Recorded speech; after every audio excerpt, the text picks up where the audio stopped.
ನಮಸ್ಕಾರ. ವಾರದ ಅತಿಥಿ ವಿಶೇಷ ಕಾರ್ಯಕ್ರಮಕ್ಕೆ ನಿಮ್ಮೆಲ್ಲರಿಗೂ ಕೂಡ ಪ್ರೀತಿಯ ಸ್ವಾಗತ. ವೀಕ್ಷಕರೇ, ಶಿಕ್ಷಣ ಅನ್ನೋದು ಎಷ್ಟು ಮಹತ್ವ ಮೌಲ್ಯಯುತವಾದದ್ದು ಅಂತದ್ದು ಎಲ್ಲರಿಗೂ ಕೂಡ ಗೊತ್ತೇ ಇದೆ.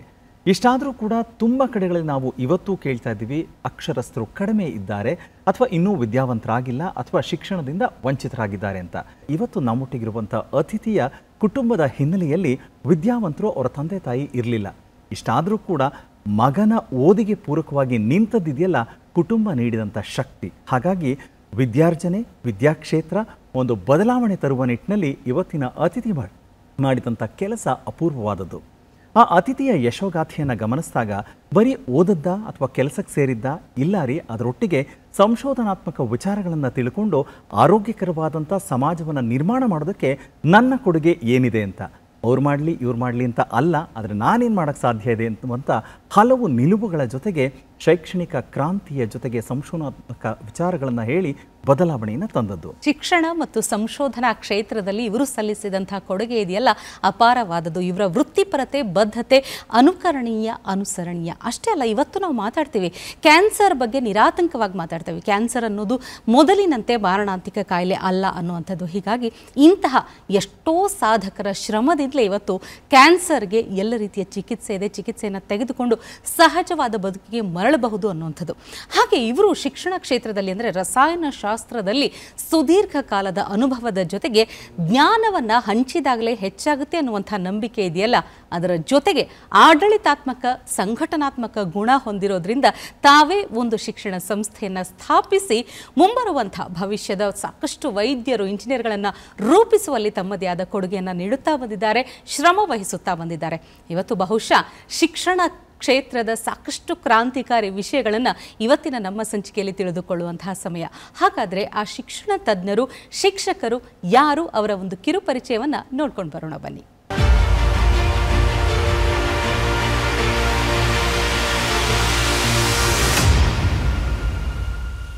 ಶಿಕ್ಷಣ ತಜ್ಞ ಮತ್ತು ಸಮಾಜ ಸೇವಕರಾದ ಡಾಕ್ಟರ್ ಈರೇಗೌಡ ಜಿಬಿ ಅವರು ಅವಿದ್ಯಾವಂತ ತಂದೆ ತಾಯಿಗಳಾದ ಭದ್ರೇಗೌಡ ಮತ್ತು ನಿಂಗಮ್ಮ ದಂಪತಿಗಳ ಮೂರನೇ ಮಗನಾಗಿ ಮಂಡ್ಯ ಜಿಲ್ಲೆ ನಾಗಮಂಗಲ ತಾಲೂಕಿನ ಗಂಗಾ ಸಮುದ್ರ ಎಂಬ ಸಣ್ಣ ಹಳ್ಳಿಯಲ್ಲಿ ಜನಿಸಿದ್ದು.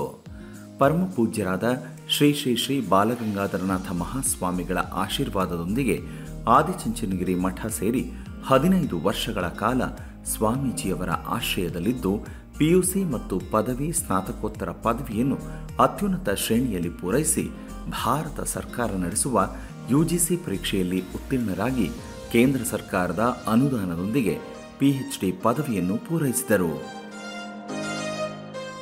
ರಸಾಯನಶಾಸ್ತ್ರದ ಉಪನ್ಯಾಸಕರಾಗಿ 1997ರಲ್ಲಿ ಕರ್ನಾಟಕ ಲೋಕಸೇವಾ ಆಯೋಗದಿಂದ ಸರ್ಕಾರಿ ಪದವಿ ಪೂರ್ವ ಕಾಲೇಜಿಗೆ ಆಯ್ಕೆಯಾಗಿ ಸುಮಾರು 28 ವರ್ಷಗಳ ಕಾಲ ವಿವಿಧ ಸರ್ಕಾರಿ ಕಾಲೇಜುಗಳಲ್ಲಿ ಉಪನ್ಯಾಸಕರಾಗಿ, ಪ್ರಭಾರ ಪ್ರಾಂಶುಪಾಲರಾಗಿ ಕಾರ್ಯನಿರ್ವಹಿಸಿ ಅಖಿಲ ಭಾರತ ಮಟ್ಟದಲ್ಲಿ ನಡೆಯುವ ನೀಟ್ ಮತ್ತು ಜೆಇಇ ಪ್ರವೇಶ ಪರೀಕ್ಷೆಗಳಿಗೆ ನಮ್ಮ ರಾಜ್ಯದಿಂದ ಉತ್ತೀರ್ಣರಾಗುವ ವಿದ್ಯಾರ್ಥಿಗಳ ಸಂಖ್ಯೆಯನ್ನು ಹೆಚ್ಚು ಮಾಡಲೇಬೇಕೆಂದು ಪಣ ತೊಟ್ಟು ಸರ್ಕಾರಿ ಸೇವೆಗೆ ಸ್ವಯಂ ನಿವೃತ್ತಿ ಘೋಷಿಸಿ ತಮ್ಮ ಜ್ಞಾನವನ್ನು ಇತರೆ ವಿದ್ಯಾರ್ಥಿಗಳಿಗೆ ಹಂಚುವ ಉದ್ದೇಶದಿಂದ ತಮ್ಮದೇ ಸ್ವಂತ ಸಂಸ್ಥೆಯನ್ನು ಸ್ಥಾಪಿಸಿದರು.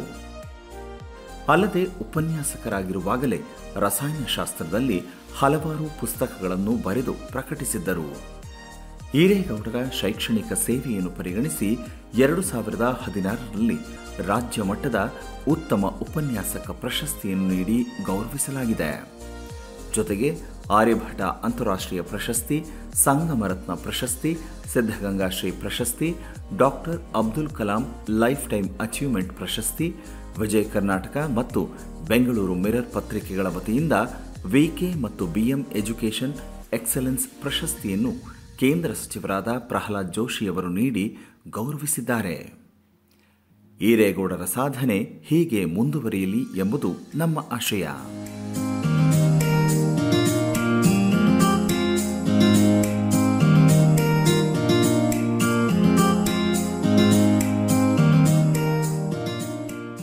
ನೋಡಿದ್ರಲ್ಲ ವೀಕ್ಷಕರೇ, ಶಿಕ್ಷಣ ತಜ್ಞರು ಹಾಗೂ ಸಮಾಜ ಸೇವಕರು ಆಗಿರುವಂತಹ ಡಾಕ್ಟರ್ ಈರೇಗೌಡ ಜಿಬಿ ಅವರು ಇವತ್ತು ನಮ್ಮೊಟ್ಟಿಗಿದ್ದಾರೆ, ನಮ್ಮ ವಾರದ ಅತಿಥಿಯಾಗಿ ಬಂದಿದ್ದಾರೆ. ಅವರನ್ನ ಕಾರ್ಯಕ್ರಮಕ್ಕೆ ಬರಮಾಡಿಕೊಳ್ಳೋಣ. ಸರ್, ನಿಮಗೆ ನಮ್ಮ ಕಾರ್ಯಕ್ರಮಕ್ಕೆ ಆತ್ಮೀಯವಾದ ಸ್ವಾಗತ.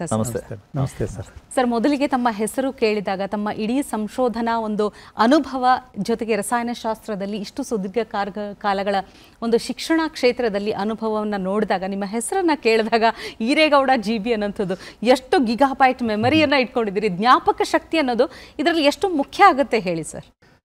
ಮೇಡಮ್, ರಸಾಯನಶಾಸ್ತ್ರದಲ್ಲಿ ಜ್ಞಾಪಕ ಶಕ್ತಿ ಅನ್ನೋದಕ್ಕಿಂತನೂ ಇಟ್ ಈಸ್ ಎನ್ ಎವಾಪರೇಟಿಂಗ್ ಸಬ್ಜೆಕ್ಟ್. ರಿಪೀಟೆಡ್ಗೆ ನಾವು ಅಭ್ಯಾಸ ಮಾಡಿದ್ರೆ ಮಾತ್ರ ರಸಾಯನಶಾಸ್ತ್ರದಲ್ಲಿ ಸಕ್ಸಸ್ ಆಗ್ತೀವಿ. ಇಲ್ಲಾಂದರೆ ರಸಾಯನಶಾಸ್ತ್ರ ಒಂದು ಕಷ್ಟವಾದ ವಿಷಯವೇ ಆಗ್ಬಿಡುತ್ತೆ. ಅದರಿಂದ ನಾವು ಬಂದ ಹಿನ್ನೆಲೆ ನಮ್ಮ ಕಷ್ಟ ಅದನ್ನು ಕಷ್ಟಪಡಿಸ್ತು. ನಾನು ತುಂಬ ಕಷ್ಟದಿಂದನೇ ಬಂದು ಒಂದು ಅವಿದ್ಯಾವಂತ ಕುಟುಂಬದ ಎಲ್ಲ ಕುಟುಂಬ ಸದಸ್ಯರ ಒಂದು ಸಹಕಾರದಿಂದನೇ ನಾನು ಓದಿ PUC ಮುಗಿದ ನಂತರ ಮತ್ತೆ BScಗೆ ನಾನು PS ಕಾಲೇಜ್ ಮಂಡ್ಯಕ್ಕೆ ಬಂದು ಮತ್ತೆ ಮಾಸ್ಟರ್ ಡಿಗ್ರಿ ಮಾಡೋದಕ್ಕೆ ಮಾನಸ ಗಂಗೋತ್ರಿಗೆ ಹೋಗಿ ಅಲ್ಲೇ UGC ಎಕ್ಸಾಮನ್ನು ಪಾಸ್ ಮಾಡಿ ನಾವು PhDಗೆ ಸೀಟ್ ತಗೊಳ್ಳೋವರೆಗೂ ಅದರಿಂದ ತುಂಬ ಪರಿಶ್ರಮ ಇತ್ತು. ನಾವು ಚಿಕ್ಕವರಿದ್ದಾಗ ಅಲ್ಲೇ ಸರ್ಕಾರಿ ಪ್ರಾಥಮಿಕ ಶಾಲೆನ ಮುಗಿಸಿದ ತಕ್ಷಣ ನಮ್ಮ ಆದಿಚುಂಚನಗಿರಿ ಮಠ ಶ್ರೀ ಬಾಲಗಂಗಾಧರನಾಥ ಸ್ವಾಮೀಜಿ ಅವರ ಆಶ್ರಮಕ್ಕೆ ಕೊಟ್ಟಾಗ 500 ರೂಪಾಯಿ ಫೀಸ್ ಕಟ್ಟೋದಕ್ಕೆ ನಮ್ಮ ಮನೇಲಿ ಕಷ್ಟ ಇತ್ತು. ಅಂಥ ಸಮಯದಲ್ಲಿ ಸ್ವಾಮೀಜಿಯವರು, ನೀನು ಇಲ್ಲೇ ರಜದಲ್ಲಿ ಕೆಲಸ ಮಾಡಿದ್ರೆ ದುಡ್ಡು ಕಟ್ಟೋ ಅವಶ್ಯಕತೆ ಇರಲ್ಲ, ನೀನು ಬಂದು ಇಲ್ಲೇ ಓದಪ್ಪ ಅಂತೇಳಿ ಅವರ ಹೆಜ್ಜೆ ಹೆಜ್ಜೆಗೂ ನನಗೆ ಸಪೋರ್ಟ್ ಮಾಡಿದ್ರು. ಅವಾಗ ದೊಡ್ಡ ಇದು ಈಗ ಆದಿಚುಂಚನಗಿರಿ ಮಠ ಬೃಹದಾಕಾರವಾಗಿ ಬೆಳೆದಿದೆ, ಅವತ್ತು ಇರಲಿಲ್ಲ, ಒಂದು ಚಿಕ್ಕ ಮಠವಾಗಿತ್ತು. 80ರ ದಶಕದಲ್ಲಿ ಭಾಳ ಚಿಕ್ಕ ಮಠವಾಗಿತ್ತು. ಅವಾಗ ನಾವು ಊಟ ಮಾಡಬೇಕು ಅಂದ್ರೂ ವಾರದಲ್ಲಿ ಬೇರೆ ಬೇರೆ ಊರಿಗೆ ಹೋಗಿ ರಾಗಿ, ಭತ್ತ, ಕೊಬ್ಬರಿ ಎಲ್ಲ ತಗೊಂಡು ಬಂದು ನಾವು ಶೇಖರಣೆ ಮಾಡ್ಕೊಂಡು ಊಟ ಮಾಡ್ತಾ ಇದ್ದು. ಆ ರೀತಿ ನಾವು ಮಠದಲ್ಲಿ ಬೆಳೆಸ್ಕೊಂಡ್ಬಂದು ಅದ್ರ ಜೊತೆಗೆ ನಾವು ಓದೋದನ್ನ ಸಹ ಮರಲಿಲ್ಲ. ತುಂಬ ಚೆನ್ನಾಗಿ ಓದ್ಕೊಂಡು ಅದ್ರ ಜೊತೆಗೆ ಅಭ್ಯಾಸ ಮಾಡಿಕೊಂಡು PUC ಮುಗಿಸಿದ ನಂತರ ಅಲ್ಲಿಗೆ PUCಗೆ ಮಾತ್ರ ಲಾಸ್ಟ್ ಆಯಿತು. ಅದರಿಂದ ಮುಂದಕ್ಕೆ ಬಂದು ನಾವು PS ಕಾಲೇಜ್ ಮಂಡ್ಯಕ್ಕೆ ಹೋಗಿ ಸೇರ್ಕೊಂಡು, ನಂದೇ ಅಲ್ಲಿ ಆಶ್ರಮ ಇದೆ, ನನ್ನ ಮಠ ಇದೆ, ನೀನು ಅಲ್ಲೇ ಹೋಗು ಅಂತ ಹೇಳಿ ಅಲ್ಲಿಗೂ ಕಳಿಸ್ಕೊಟ್ರು.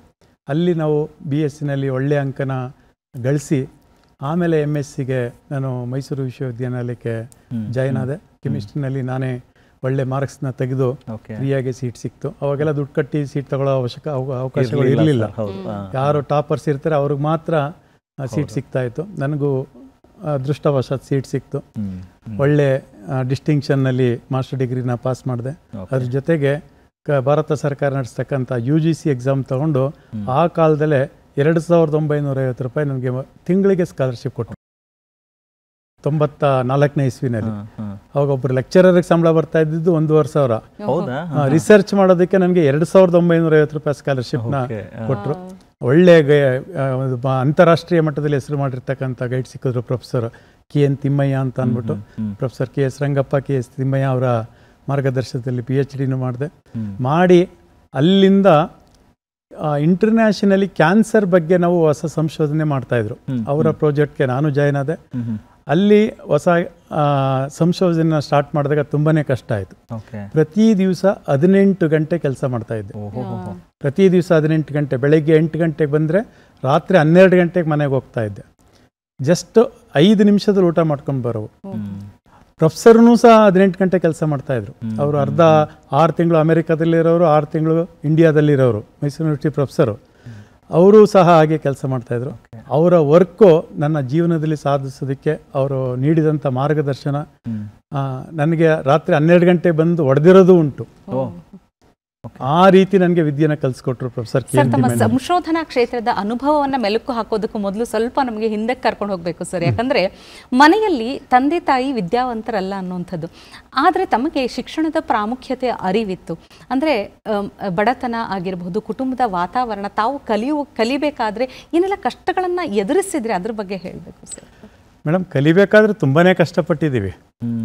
ಯಾಕೆಂದರೆ ನಾವು 10ನೇ ತರಗತಿವರೆಗೂ ಚಪ್ಪಲಿಗಳನ್ನೇ ಹಾಕಲಿಲ್ಲ. ಆ ರೀತಿ ನಾವು ಇದನ್ನ ಬೆಳಗ್ಗೆ 8 ಗಂಟೆವರೆಗೂ ಕೆಲಸ ಮಾಡ್ಕೊಬರ್ಬೇಕಾಯ್ತು ಆದಿಚುಂಚನಗಿರಿ ಮಠದಲ್ಲಿ. 9 ಗಂಟೆಗೆ ಊಟ ಕೊಡೋರು. ಮೇಡಮ್, ಇನ್ನೊಂದು ವಿಶೇಷ, 10 ವರ್ಷಗಳ ಕಾಲ ನಮ್ಗೆ 2 ಊಟ ಕೊಟ್ಟಿದ್ದು. ಹೌದಾ? ಆದಿಚುಂಚನಗಿರಿ ಮಠದಲ್ಲಿ ಅಲ್ಲಿ ಪದ್ಧತಿನೇ ಆಗಿದ್ದು. ಬೆಳಗ್ಗೆ 9 ಗಂಟೆಗೆ, ರಾತ್ರಿ 7ವರೆಗೆ. 7:30ಕ್ಕೆ ಪ್ರೇಯರ್ ಮುಗಿಸಿ 8 ಗಂಟೆಗೆ ಊಟ ಕೊಡೋರು. 10 ವರ್ಷ ಎರಡೇ ಊಟದಲ್ಲಿದ್ದೀವಿ. ಬೇರೆ ಪಕ್ಕದಲ್ಲಿ ತಿನ್ನೋದಕ್ಕೆ ಹೋಟೆಲ್ಗಳಾಗಲಿ ದುಡ್ಡಾಗಲಿ ಎರಡೂ ಇರಲಿಲ್ಲ. ಅದೊಂದು ಆಶ್ರಮ, ದೊಡ್ಡ ಮಠ, ಅದು ವಿಸ್ತೀರ್ಣವಾಗಿತ್ತು. ಅಲ್ಲಿ ಆಟ ಆಡೋಕ್ಕೆ ಜಾಗ ಚೆನ್ನಾಗಿತ್ತು. ಬಟ್ ಅದನ್ನು ನಾವು ನೆಗೆಟಿವ್ ಆಗಿ ತಗೊಳ್ಳಿಲ್ಲ.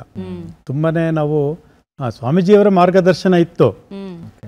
ನಾವು ರಜಕ್ಕೂ ಸಹ ಊರಿಗೆ ಹೋಗ್ತಿರ್ಲಿಲ್ಲ. ನಾನು ರಜಕ್ಕೆ ಊರಿಗೆ ಹೋದ್ರೆ ನಮ್ಮ ಅಪ್ಪ ಅಮ್ಮನ ಹತ್ರ ದುಡ್ಡು ಕಟ್ಟಬೇಕಾಗತ್ತೆ ಅಂದ್ಬಿಟ್ಟು ರಜಕ್ಕೂ ಊರಿಗೆ ಹೋಗ್ತಿರ್ಲಿಲ್ಲ. ಆ ಥರ ಎಲ್ಲ ಕೆಲಸ ಮಾಡ್ಕೊಂಡು ಬಂದ್ವಿ ಪ್ರತಿ ಹಂತದಲ್ಲೂ.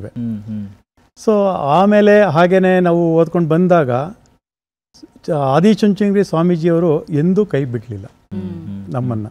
ನಮ್ಮ ತಂದೆ ತಾಯಿ ಹತ್ರ ನೀವು ಕೇಳಕ್ಕೆ ಕೂಡ್ದು, ನಿಮ್ಗೇನು ಎಲ್ಲ ಪುಸ್ತಕ ಬಟ್ಟೆ ಎಲ್ಲನೂ ಅವರೇ ಕೊಡೋದಕ್ಕೆ ಶುರು ಮಾಡಿದ್ರು. PUC ಮುಗಿಯೋವರೆಗೂ ಹಾಗೆ ಮಾಡಿಕೊಟ್ರು. ಅದು ತುಂಬ ಕಷ್ಟ ಇತ್ತು. ಆಮೇಲೆ ನನಗೇನಾದ್ರೂ ಮತ್ತೆ ನಾನು ಡಿಗ್ರಿಗೆ ಬಂದಾಗ ಹಣದ ಅವಶ್ಯಕತೆ ಬಂತು. ಆವಾಗ ನನ್ನ ತಮ್ಮ ದೊಡ್ಡವನಾಗಿದ್ದ. ನನ್ನ ತಮ್ಮ ನಾನು ಓದಿಸ್ತೀನಿ. ಸೊ ಈ ಥರ ನಾವು ತುಂಬ ಒಗ್ಗಟ್ಟಾಗಿ ಅಣ್ಣ ತಮ್ಮದಿರು ಈವನ್ ಟುಡೇ ಭಾಳ ಚೆನ್ನಾಗಿದ್ದೀವಿ.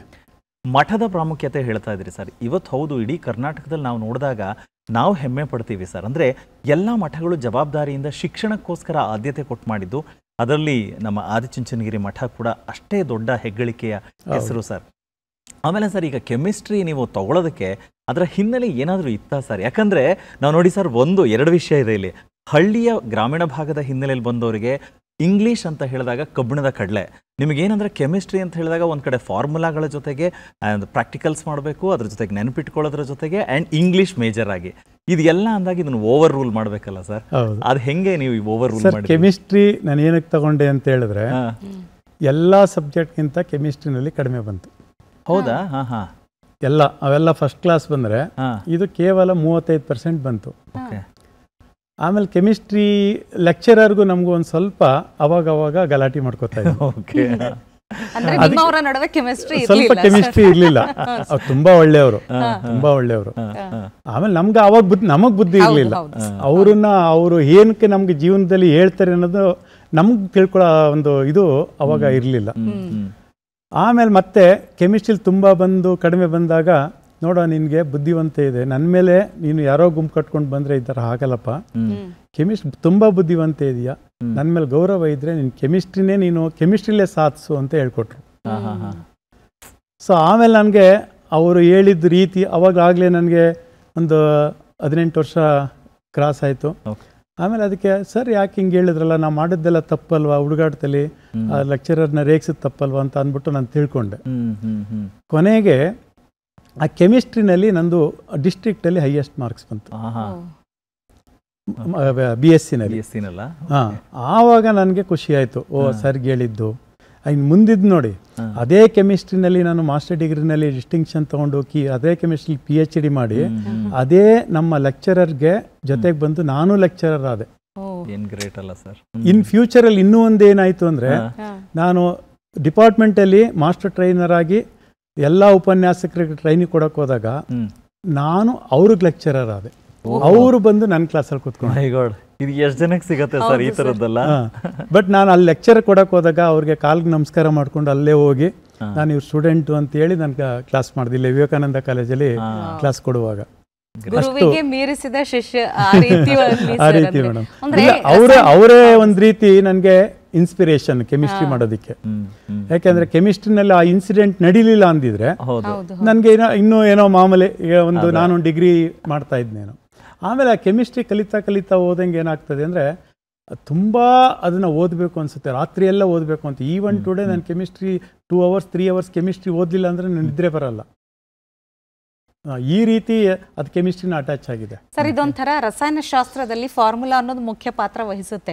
ಆದರೆ ನಿಮ್ಮ ಜೀವನದಲ್ಲಿ ಫಾರ್ಮುಲಾನೇ ಬದಲಾಯಿಸ್ಬಿಟ್ಟಿದ್ದೀರಿ. ಯಾಕಂದ್ರೆ ಯಾವ್ದು ಕಡಿಮೆ ಮಾರ್ಕ್ಸ್ ತಗೋತೀವಿ ಅದ್ರ ಸಹವಾಸನೆ ಬೇಡ ಅಂತ ದೂರ ಸರಿತಾರೆ. ಹೌದು ಮೇಡಮ್, ನಾನಿಲ್ಲ ಅದನ್ನ ಚಾಲೆಂಜ್ ಆಗಿ ತಗೊಂಡೆ ಮೇಡಮ್. ಇನ್ನ ಒಂದು ಮುಂದೆ ಬಹಳ ಒಂದು ಸ್ವಾರಸ್ಯಕರವಾದ, ನಾನು ಲೆಕ್ಚರರ್ ಆದ್ಮೇಲೆ ಮತ್ತೆ ಹಿಂದಕ್ಕೆ ಬರೋಣ. ನನಗೆ ಮಂಗಳೂರವರೊಬ್ರು ಉಪನ್ಯಾಸಕರು ಪರಿಚಯ ಆದ್ರು, ತುಂಬಾ ಕ್ಲೋಸ್ ಆಗಿದ್ದು. ಅವ್ರನ್ನ ಮಾತು ಹೇಳಿದ್ರು ನನಗೆ, ಬೆಂಗಳೂರವ್ರಿಗೆ ನಿಮ್ಗೆ ಏನು ಗೊತ್ತಾ, ಮಂಗಳೂರವ್ರ ಬುಕ್ಸ್ ಬರ್ದಿದ್ದೀವಿ, ನೀವು ಅದನ್ನ ಓದ್ಕೊಂಡು ಬಯಲ್ಟ್ ಮಾಡ್ಕೊಂಡು ಬೆಂಗಳೂರಲ್ಲಿ ಕ್ಲಾಸ್ ಮಾಡ್ತೀರಿ, ಅಷ್ಟೇ ಹೇಳಿದ ನಿಮ್ದು ಅಂತ ಅಂದ್ರು. ನಾನು ಆಮೇಲೆ ಮತ್ತೆ ರಾತ್ರಿ ಎಲ್ಲ ಅದನ್ನೆಲ್ಲ ತುಂಬಾ ಯೋಚನೆ ಮಾಡ್ಬಿಟ್ಟೆ. ಇದೇನು ಹಿಂಗೆ ಅಂದ್ಬಿಟ್ರಲ್ಲ, ನಾವು ಇಷ್ಟೆಲ್ಲ ಕಷ್ಟಪಡ್ತಾ ಇದ್ದೀವಿ. ಅದೇನೋ ಒಬ್ಬ ಘಟ್ಟದವರು ಅಂತ ಕರೀತಾರೆ ನಮ್ಮನ್ನ. ಘಟ್ಟದ ಕೆಳಗ್ಲವರು, ಘಟ್ಟದ ಮೇಲ್ಗಡವರು, ನಿಮ್ಗೆ ಆ ಥರ ಘಟ್ಟದ ಮೇಲ್ಗಡವ್ರು ನಿಮ್ಗೆ ಏನೂ ಗೊತ್ತಿಲ್ಲ ಅನ್ನೋ ಲೆಕ್ಕಾಚಾರದಲ್ಲಿ ಮಾತಾಡೋದು. ಆಮೇಲೆ ನಾಳೆ ಕೇಳಿದೆ, ನೋಡ ನೀನು ನನ್ನ ಸ್ನೇಹಿತ ಆಗಿದ್ಯಾ, ನೀನು ಅಂದಿರೋ ಮಾತು ನನಗೆ ತುಂಬ ಹರ್ಟ್ ಆಗಿದೆ. ಒಂದು ದಿವಸ ಇಲ್ಲ, ಒಂದು ದಿವಸ ಇಡೀ ಮಂಗಳೂರವರು ನನ್ನ ಪುಸ್ತಕನ ಓದಿಸ್ತಿಲ್ಲ ಅಂದರೆ ನನ್ನ ಹೆಸರು ಹಿರೇಗೌಡನೇ ಅಲ್ಲ ಅಂತ ಹೇಳಿದೆ. ಇದೇ ವರ್ಡ್ ಹೇಳಿದೆ. ಆಮೇಲೆ ಲೆಕ್ಚರರ್ ಆಗಿ ಸೇರ್ಕೊಂಡ್ಮೇಲೆ ಆ ಒಂದು ಪುಸ್ತಕನ ಬರೆಯೋದಕ್ಕೆ ಸ್ಟಾರ್ಟ್ ಮಾಡಿದೆ. 2006ರಲ್ಲಿ 2006ರಲ್ಲಿ ಒಂದು ಪುಸ್ತಕನ ಬರೆಯೋಕ್ಕೆ ಸ್ಟಾರ್ಟ್ ಮಾಡಿ, ಅದರಲ್ಲಿ ಏರುಪೇರುಗಳು ತುಂಬ ಅದು. ತುಂಬ ಕಳ್ಕೊಂಡೆ, ತುಂಬ ಸಂಬಳದ ದುಡ್ಡೆಲ್ಲ ಕೊಡೋದು. ನಮ್ಮ ಮನೆಯವರು ಅದೇ ಕೇಳೋರು, ನೀವು ಸಂಬಳ ತಗೊಂಡು ಬರ್ತೀರಿ, ಏನೋ ಒಂದಷ್ಟು ಎಲ್ಲೋ ಸಂಪಾದನೆ ಮಾಡ್ಕೊಂಡ್ ಬರ್ತೀರಿ, ಪುಸ್ತಕಕ್ಕೆ ಹಾಕ್ತೀರಿ, ಕಳ್ಕೊಂತೀರಿ, ಫ್ರೀ ಕೊಡ್ತೀರಿ, ಏನೇನೋ ಹೇಳಿದ್ರು. 3 ವರ್ಷ 4 ವರ್ಷ ತುಂಬ ಸ್ಟ್ರಗಲ್ ಮಾಡ್ದು. ಇಲ್ಲ, ನಾನು ಇದ್ರಲ್ಲಿ ಗೆಲ್ಲೇಬೇಕು, ನಾನು ಗೆಲ್ಲೇಬೇಕು ಇದನ್ನ. ಸರ್, ನಾನು ನಿಜವಾಗ್ಲೂ ವಾರಕ್ಕೊಂದು ದಿವಸ ನನ್ನ ಮಗನ್ನ ನೋಡ್ತಾ ಇದ್ದೆ. ಅವಾಗ ಒಬ್ಬನೇ ಮಗ ಇದ್ದಿದ್ದು. ಅವಾಗ 2006ರಲ್ಲಿ ವಾರಕ್ಕೊಂದು ದಿವಸ ನೋಡ್ತಾ ಇದ್ದೆ. ರಾತ್ರಿ 12 ಗಂಟೆ ಬರೀವೆ, ಬೆಳಿಗ್ಗೆ 5 ಗಂಟೆಗೆ ಎದ್ದೋಗಿವೆ. ಕಾಲೇಜಿಗೆ ಬರಬೇಕು, ಬೇರೆ ಏನೋ ಒಂದು ಕೆಲಸ ಮಾಡಬೇಕಾಗಿತ್ತು. ಮಾಡಿ ಈ ಥರ ಎಲ್ಲ ಮಾಡಿ ಕೆಮಿಸ್ಟ್ರಿನ ಬರೆದು ಕೊನೆಗೆ ಒಂದು 3ನೇ ವರ್ಷದಲ್ಲಿ ಒಂದು ಭಾಳ ತೊಂದರೆಗೆ ಸಿಕ್ಕಾಕೊಂಡೆ. 38 ಲಕ್ಷ ರೂಪಾಯಿ ಬುಕ್ಸ್ನ ನಾನೇ ಪ್ರಿಂಟ್ ಹಾಕ್ಸಿದ್ದೆ. 18,000 ರೂಪಾಯಿ ತೂಕಕ್ಕೆ ಹಾಕಿದೆ. 38 ಲಕ್ಷ ರೂಪಾಯಿ ಬುಕ್ಸು. ಯಾಕೆಂದ್ರೆ ನಾವೆಲ್ಲ ಕಾರ್ ಶೆಡ್ಡಲ್ಲಿ ಹಾಕೊಂಡಿದ್ವಿ, ಎಲ್ಲ ಗೆದ್ಲು ಬರೋಕ್ಕೆ ಸ್ಟಾರ್ಟ್ ಆಯಿತು, ಸೇಲ್ಸ್ ಆಗಲಿಲ್ಲ. ಆಮೇಲೆ ಇಮ್ಮಿಡಿಯೇಟಾಗಿ ಅದನ್ನ 18,000 ರೂಪಾಯಿ ತೂಕ ಹಾಕಿದೆ. ಮತ್ತೆ ಶುರು ಮಾಡಿದೆ. ಪ್ರತಿ ಮಕ್ಳ ಹತ್ರನೂ, ಲೆಕ್ಚರರ್ಸ್ ಹತ್ರನೂ ಕೇಳಿದೆ, ಹೆಂಗಿರಬೇಕು, ಇದು ಹೆಂಗಿರಬೇಕು, ಇದು ಯಾವ ರೀತಿ ಬರೀಬೇಕು, ಏನು ಮಾಡಬೇಕು, ನೀನೇನು ಹೆಲ್ಪ್ ಮಾಡ್ತೀಯ ಅದಕ್ಕೆ ಮಾಡಿಕೊಂಡು ಅಲ್ಲಿಂದ 3ನೇ ವರ್ಷಕ್ಕೆ 18 ಲಕ್ಷದ ಜೊತೆಗೆ ಎಲ್ಲ ಪೂರ್ಣ ಪ್ರಮಾಣದಲ್ಲಿ ನನಗೆ ವಾಪಸ್ ಬಂತು. ಸರ್, ಈ ಪುಸ್ತಕ ಬರೆಯೋ ಹಂತದಲ್ಲೂ ತಾವು ಫಾರ್ಮುಲಾ ಬದಲಾಯಿಸ್ಬಿಟ್ರಲ್ಲ ಸರ್. ಅಂದ್ರೆ ಒಂದು ಸಲ ಕೈ ಸುಟ್ಕೊಂಡ್ಮೇಲೆ ಮತ್ತೆ ಆ ಒಂದು ಇಲ್ಲ ಮೇಡಮ್, ನಾನು ಜೀವನದಲ್ಲಿ ಅದು ಅಳವಡಿಸ್ಕೊಂಡ್ಬಿಟ್ಟಿದ್ದೀನಿ. ಅದೇ ಸರ್, ಹೇಗೆ ನಮ್ಮ ತಂದೆ ಹೇಳ್ಕೊಟ್ಟಿದ್ದಾರೆ ಅದನ್ನ. ಸ್ವಾಭಿಮಾನನ ಯಾವತ್ತೂ ಕಳ್ಕೊಬೇಡ, ಸ್ವಾಭಿಮಾನದಿಂದನೇ ಬಾಳು, ಬಗ್ಬೇಡ, ನೀ ತಪ್ಪು ಮಾಡಿಲ್ಲ ಅಂದ್ರೆ ಬಗ್ಬೇಡ. ನಮ್ಮ ತಂದೆ ಮಾತು. ಅವ್ರು ಯಾರಿಗೂ ಎಷ್ಟೇ ಬಡತನ ಇದ್ರು ಯಾರಿಗೂ ಎದುರ್ಕೊತಿರ್ಲಿಲ್ಲ.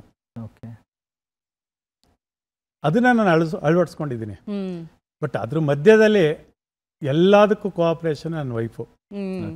ನಾನು ಎಷ್ಟೇ ಕಳ್ಕೊಳ್ಳಿ, ಎಷ್ಟೇ ತಪ್ಪು ಮಾಡಲಿ, ಅವ್ರಿಗೆ ಕೆಟ್ಟದಕ್ಕೆ ಖರ್ಚು ಮಾಡಲ್ಲ ಅನ್ನೋ ಒಂದು ನಂಬಿಕೆ ಅವ್ರಿಗಿತ್ತು, ತುಂಬಾನೇ ಇತ್ತು. ಅವ್ರ ಸಪೋರ್ಟು ಇತ್ತು. ಅವ್ರು ನಾನು 2 ಗಂಟೆ 3 ಗಂಟೆವರೆಗೂ ಪುಸ್ತಕ ಬರೆದ್ರೆ ಪಾಪ ಮಗುನ ತೊಡೆ ಮೇಲೆ ಹಾಕೊಂಡು 2 ಗಂಟೆ 3 ಗಂಟೆವರೆಗೂ ಕಾಫಿ ಕೊಟ್ಕೊಂಡು ಅವರು ನಿದ್ರೆ ಮಾಡ್ತಿರ್ಲಿಲ್ಲ. ಇವತ್ತು ಇಡೀ ಕರ್ನಾಟಕದಲ್ಲಿ ಸುಮಾರು 1 ಲಕ್ಷ, ಪ್ರತಿ ವರ್ಷ 1 ಲಕ್ಷಕ್ಕೂ ಹೆಚ್ಚು ಮಕ್ಕಳು, ಎಲ್ಲ ಉಪನ್ಯಾಸಕರು ನಾನು ಬರೆದಿರೋ ಪುಸ್ತಕ ಓದ್ತಾ ಇದ್ದಾರೆ. ಹೌದು ಸರ್, ಹೌದು. ಅಲ್ಲ, ಇದು ಕುಟುಂಬದ ಸಹಕಾರ ಇರಬೇಕಲ್ಲ ಸರ್. ಹಂಗಿದ್ದಾಗ ಮಾತ್ರ ಸಹಕಾರ, ಸ್ಯಾಕ್ರಿಫೈಸ್, ಕುಟುಂಬದ ಸಹಕಾರ ಇಲ್ಲ ಅಂತ ಅಂದ್ರೆ ಏನು ಸಾಧನೆ ಮಾಡಕ್ಕಾಗಲ್ಲ. ಅದೇ ಸರ್, ಸ್ಯಾಕ್ರಿಫೈಸ್, ಸಹಕಾರ ಎರಡೂ ಇರಬೇಕು. ಎಲ್ಲಾ ಕ್ರೆಡಿಟ್ ನನ್ನ ವೈಫ್ಗೆ ಹೋಗ್ಬೇಕು, ಅದ್ರ ಬಗ್ಗೆ ಎರಡು ಮಾತಿಲ್ಲ. ಬಟ್ ನಮ್ಮ ತಂದೆ ತಾಯಿ, ನನ್ಗೆ ಈಗ ಆಲ್ರೆಡಿ ನಮ್ಮ ತಂದೆ ತಾಯಿಗೆ ಹೋಗಿ ಅಂತ 10 ರಿಂದ 12 ವರ್ಷ ಆಯ್ತು. ಪ್ರತಿ ದಿವಸ ನಾನು ಎದ್ದ ತಕ್ಷಣ ಅವ್ರು ನೆನ್ಸ್ಕೊಳ್ದೇನೆ ಯಾವ ಕೆಲಸನೂ ಶುರು ಮಾಡಲ್ಲ, ಯಾವ ಕೆಲಸನೂ ಶುರು ಮಾಡೋದೇ ಇಲ್ಲ. ನಮ್ಮ ತಂದೆ ಹತ್ರ ದೊಡ್ಡ ಹಣನ ಈಸ್ಕೊಂಬಂದ್ರೆ ನಮ್ಮ ತಾಯಿ ಕಾಣ್ದಂಗೆ 10 ರೂಪಾಯಿ ಕೊಟ್ಟರೆ ನನಗೆ ತೃಪ್ತಿ.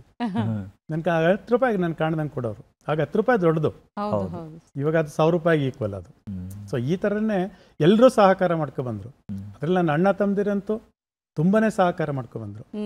ಆಮೇಲೆ ಜೊತೆಗೆ ನಾನು ಕಾಲೇಜಿಗೆ ನಾನು ಏನೇ ಎಕ್ಸ್ಟ್ರಾ ಕೆಲಸ ಮಾಡ್ಕೊಂಡ್ರು ನನ್ನ ಕಾಲೇಜಿಗೆ ನಾನು ಕೆಲಸ ಮಾಡೋ ಜಾಗಕ್ಕೆ ಎಲ್ಲೂ ದ್ರೋಹ ಮಾಡಲಿಲ್ಲ. ನಾನು ಫಸ್ಟ್ ಅಪಾಯಿಂಟ್ಮೆಂಟು ಚಿಂತಾಮಣಿ ತಾಲೂಕು ಬಟ್ಲಹಳ್ಳಿ ಅಂತ ಒಂದು ಹಳ್ಳಿನಲ್ಲಿ 0 ಅಡ್ಮಿಷನ್ ಇತ್ತು. ನಾನು ಅದಕ್ಕೆ 2 ತಿಂಗಳು ಇಡೀ ಸ್ಕೂಲು ಮನೆಗೆ ಸುತ್ತಿ 80 ಅಡ್ಮಿಷನ್ ಮಾಡಿಕೊಂಡೆ.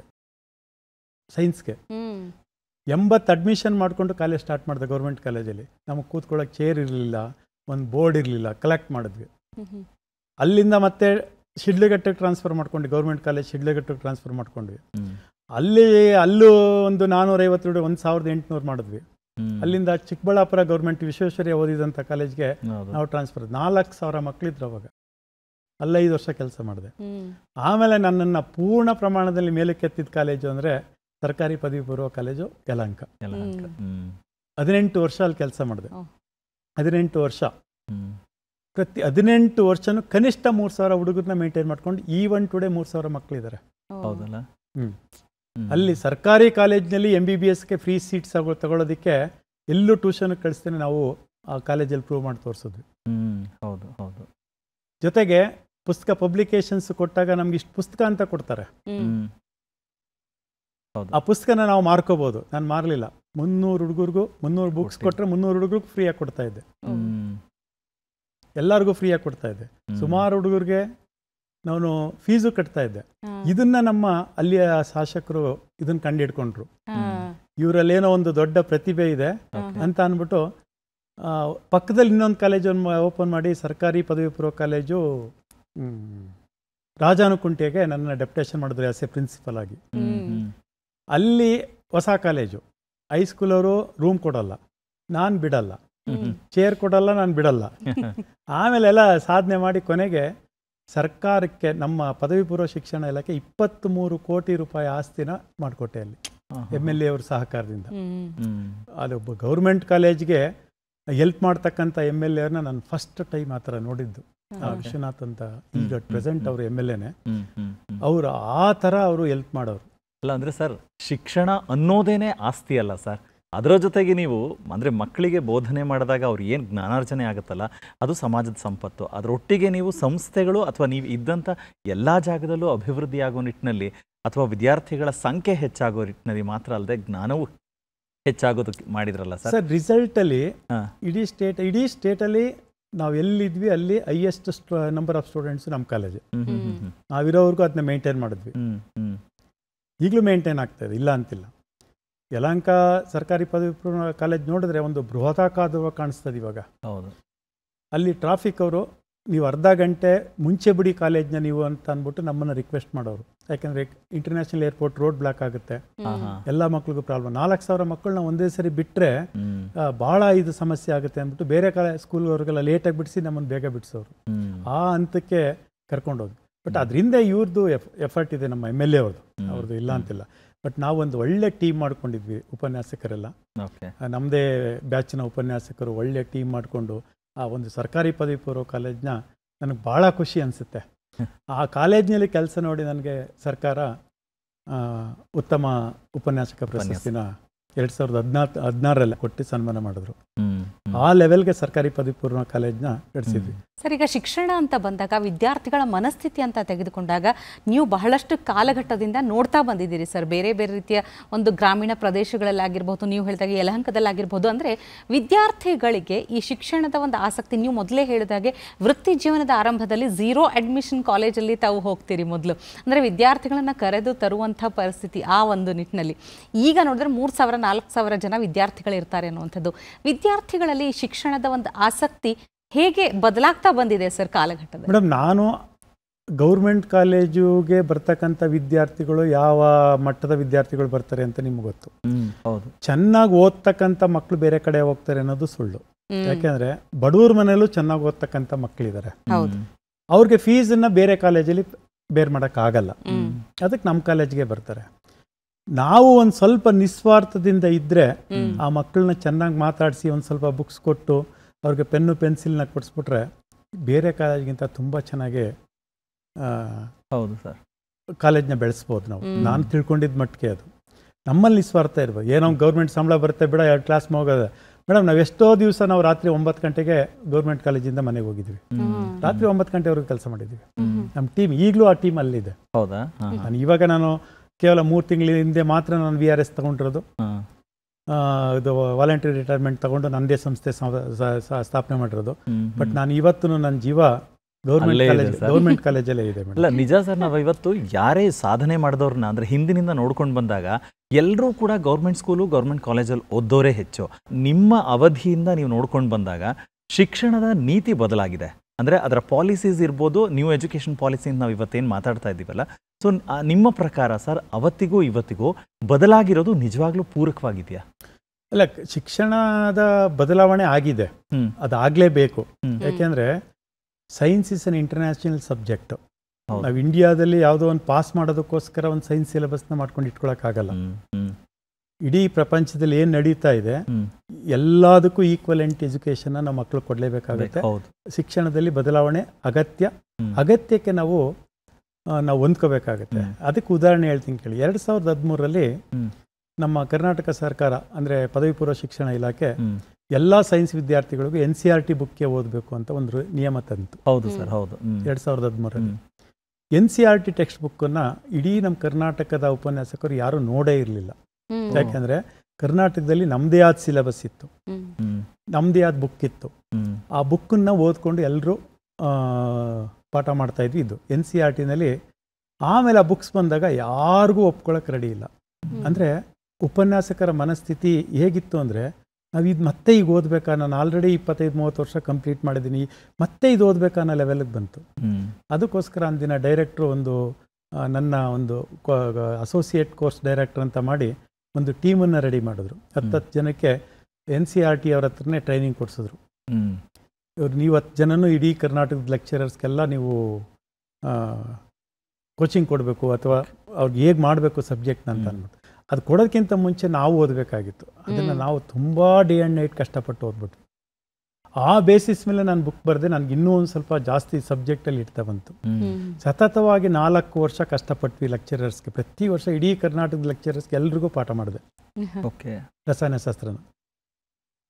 ಸರ್, ಅಂದರೆ ಶಿಕ್ಷಕರಿಗೆ ಪಾಠ ನೀಡುವಂಥ ಒಂದು ಅವಕಾಶ ಸಿಗುವಂಥದ್ದು. ಯಾಕಂದರೆ ಸರ್, ಹೆಚ್ಚಾಗಿ ಓದುವಂಥ ದಿನಗಳಲ್ಲಿ ಏನು ನಾವು ಮಾರ್ಕ್ಸ್ ಎಷ್ಟು ತಗೋಬೇಕೋ ಅಷ್ಟರ ಮಟ್ಟಿಗೆ ಓದಿರ್ತೀವಿ. ಆದರೆ ಯಾವಾಗ ವಿದ್ಯಾರ್ಥಿಗಳಿಗೆ ಕಲಿಸಬೇಕು ಅಂತ ಬಂದಾಗ ಆಗ ನಿಜವಾದ ಒಂದು ಕಲಿಕೆ ಆರಂಭ ಆಗುತ್ತೆ ಅಂತ. ಮೇಡಮ್, ನಿಮ್ಮ ಮಾತು 100% ಸತ್ಯ. ನಾವು ನಿಜವಾಗ್ಲೂ ಸಬ್ಜೆಕ್ಟ್ನ ಕಲಿಯೋದೇ ಪಾಠ ಮಾಡಕ್ಕೆ ಬಂದಾಗ ಮಾತ್ರ. ಹೌದು ಹೌದು.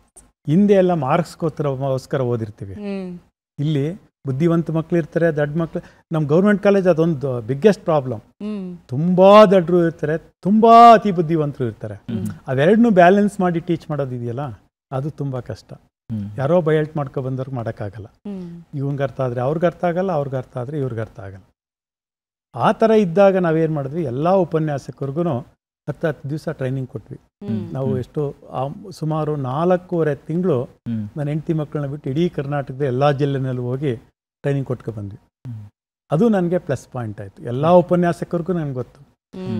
ಈರೇಗೌಡರು ಏನಾದರೂ ಬರೀತಾ ಇದ್ದಾರೆ ಅಂದರೆ, ಅದು ಕರೆಕ್ಟಾಗಿ ಹೇಳ್ತಾರಪ್ಪ ಅವರು ಅನ್ನೋ ಲೆಕ್ಕಾಚಾರಕ್ಕೆ ನಾವು ನನ್ನನ್ನು ಕನ್ಸಿಡರ್ ಮಾಡಿದ್ರು. ಗ್ರೇಟ್. ನನ್ನನ್ನು ಭಾಳ ಪ್ರೀತಿ ಮಾಡಿದ್ರು, ನನಗೆ ಭಾಳ ಸಹಕಾರ ಕೊಟ್ಟರು. ಅವ್ರು ಕೇಳ್ತಾ ಇದ್ದು, ಸರ್ ಇದನ್ನೇ ನಾವು ಈ ರೀತಿ ಹೇಳಿದ್ರೆ, ಈ ರೀತಿ ಬರೆದ್ರೆ ಚೆನ್ನಾಗಿರುತ್ತಲ್ಲ, ನನ್ನನ್ನೇ ತಿದ್ದಿದ್ರು. ನಾನು ಅವರು ತಿದ್ದೋದಕ್ಕಿಂತನೂ ಜಾಸ್ತಿ ಅವರೆಲ್ಲ ಉಪನ್ಯಾಸಕರು ಸೇರಿ ನನ್ನನ್ನು ತಿದ್ದಿದ್ರು. ನನಗೊಂದು ರೂಪ ಕೊಟ್ಟರು. ಈಗ ನಾನು ಒಂದು ಮಾತಾಡಬೇಕು ಅಂತೂ ಭಾಳ ಎಚ್ಚರಿಕೆಯಿಂದನೇ ಇರಬೇಕು. ಯಾಕಂದ್ರೆ ಇಮಿಡಿಯೇಟಾಗಿ ನಾನು ತಪ್ಪು ಹೇಳಿದ್ರು ಅದನ್ನ ಈರೇಗೌಡ ಹೇಳೋದ್ಮೇಲೆ ಕರೆಕ್ಟ್ ಅನ್ನೋ ಲೆಕ್ಕಾಚಾರಕ್ಕೆ ಬಂದ್ಬಿಡ್ತಾ ಇದ್ದಾರೆ. ಜವಾಬ್ದಾರಿ ಹೆಚ್ಚಾಗುತ್ತೆ. ಅದಕ್ಕೆ ನಾನು ಎಲ್ಲ ಯಾವುದೋ ಒಂದು ವಾಟ್ಸಪ್ ಗ್ರೂಪಲ್ಲಿ ಕಾಮೆಂಟ್ ಮಾಡ್ತಾ ಇದ್ರೆ ನಾನು ಕೊನೆಯಲ್ಲಿ ಉತ್ತರ ಕೊಡ್ತೀನಿ. ನಾನು ಅವ್ರು ಏನೇನು ಡಿಸ್ಕಷನ್ ಮಾಡ್ತಾರೆ ಮಾಡಲಿ ಅಂದ್ಬಿಟ್ಟು ಅದನ್ನ ಒಂದು 3-4 ಜನ ಜೊತೆ ಮಾತಾಡಿ ಆಮೇಲೆ ಅದನ್ನ ಸಬ್ಜೆಕ್ಟ್ ಕ್ಲಾರಿಫಿಕೇಶನ್ ಕೊಡ್ತೀನಿ. ಅದು ಈ ಲೆವೆಲ್ಗೆ ಬಂದಿದೆ. ಓಕೆ ಸರ್, ಅಂದರೆ ಇವಾಗ ನಿಮ್ಮ ವಿಚಾರದಲ್ಲಿ ಕೆಮಿಸ್ಟ್ರಿ ಅಂತ ತಗೊಂಡಾಗ 2-3 ವಿಚಾರ ಹೇಳಿದ್ರಿ ನೀವು. ಅಂದರೆ this is not only memory, ಇದು ಅಂದರೆ ಪ್ರತಿ ಹಂತದಲ್ಲೂ ಪರಿಷ್ಕರಣೆ ಆಗ್ತಾನೆ ಇರುತ್ತೆ, ನಾವು ಅದನ್ನು ಆ ಥರನೇ ಬೆಳೆಸ್ಕೊಂಡು ಹೋಗಬೇಕು ಅಂತ.